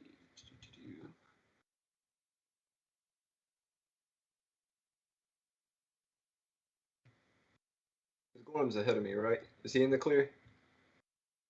You're not exactly sure at the moment. Gorham is ahead of you, yes. Okay, I couldn't see his model under the tree. tab, it'll do the names. It'll help you see. Yep, there. All right, I get 90 total feet of speed. Okay. So I'm going to, since I got Expeditious Retreat going, just kind of like fly by, snatch him, and keep on going out to there. Okay. As you do, Milo, and you grab Gorham erupting behind you in a blinding white ball of energy. You just hear intensify behind you, vaporizing trees, earth, the trains, everything within a massive radius around these train tracks. Barely making it out, the both of you. Everybody's sort of still running, looking behind them as this just evaporates everything in the radius, and it collapses back once more, back into the middle, and then erupts again from a safe distance at this point from whatever is happening to this, the third and final time that it erupts and explodes. You see the blinding white light of these explosions dissipate, and a fine gray mist fills the area. And that is where we'll end tonight's session. Huh. Well, all that good plate armor those guys dropped gone to waste. thank you so much for everybody tuning in. We really, really appreciate it. We are Hard Knock Dice. We stream every Monday, Wednesday, and Saturday, and we also raid channels after we're done streaming. So if you have not yet, drop a follow. We appreciate all of the support that we get. And we, God damn it. And we are going to go ahead and give some love to this community and go ahead and raid someone. Thank you everybody for watching. Thank you guys for playing with me. I had a blast. And we'll see you guys next week. Monday we're gonna do our blast. I had a blast. Mondays are Ghost of Saltmarsh question mark. I don't know how this Monday's looking, but Mondays are question mark Ghost of Saltmarsh. Wednesdays are Tavern Talks, where we talk about various and sundry D&D things, and we play D&D video games, and we build maps and stuff like that. And then on Saturdays we do this, our Cross Eberron campaign. So come on back next time to see how it ends. So let's go ahead and get a raid going on for this stream here and kick it off. Let's get him. Who are we gonna get? Who do we want to get? Give me some suggestions. The People's Ascension is streaming. I like them. Are they? I didn't see them on my little list. Welcome In's also streaming. There we are. There's the People's Ascension. All right, everybody, we're gonna go ahead and give the People's Ascension some love. We're gonna start this raid. Everybody, get ready. Go show them love. Drop a follow. We'll see you next time. Much love. Bye.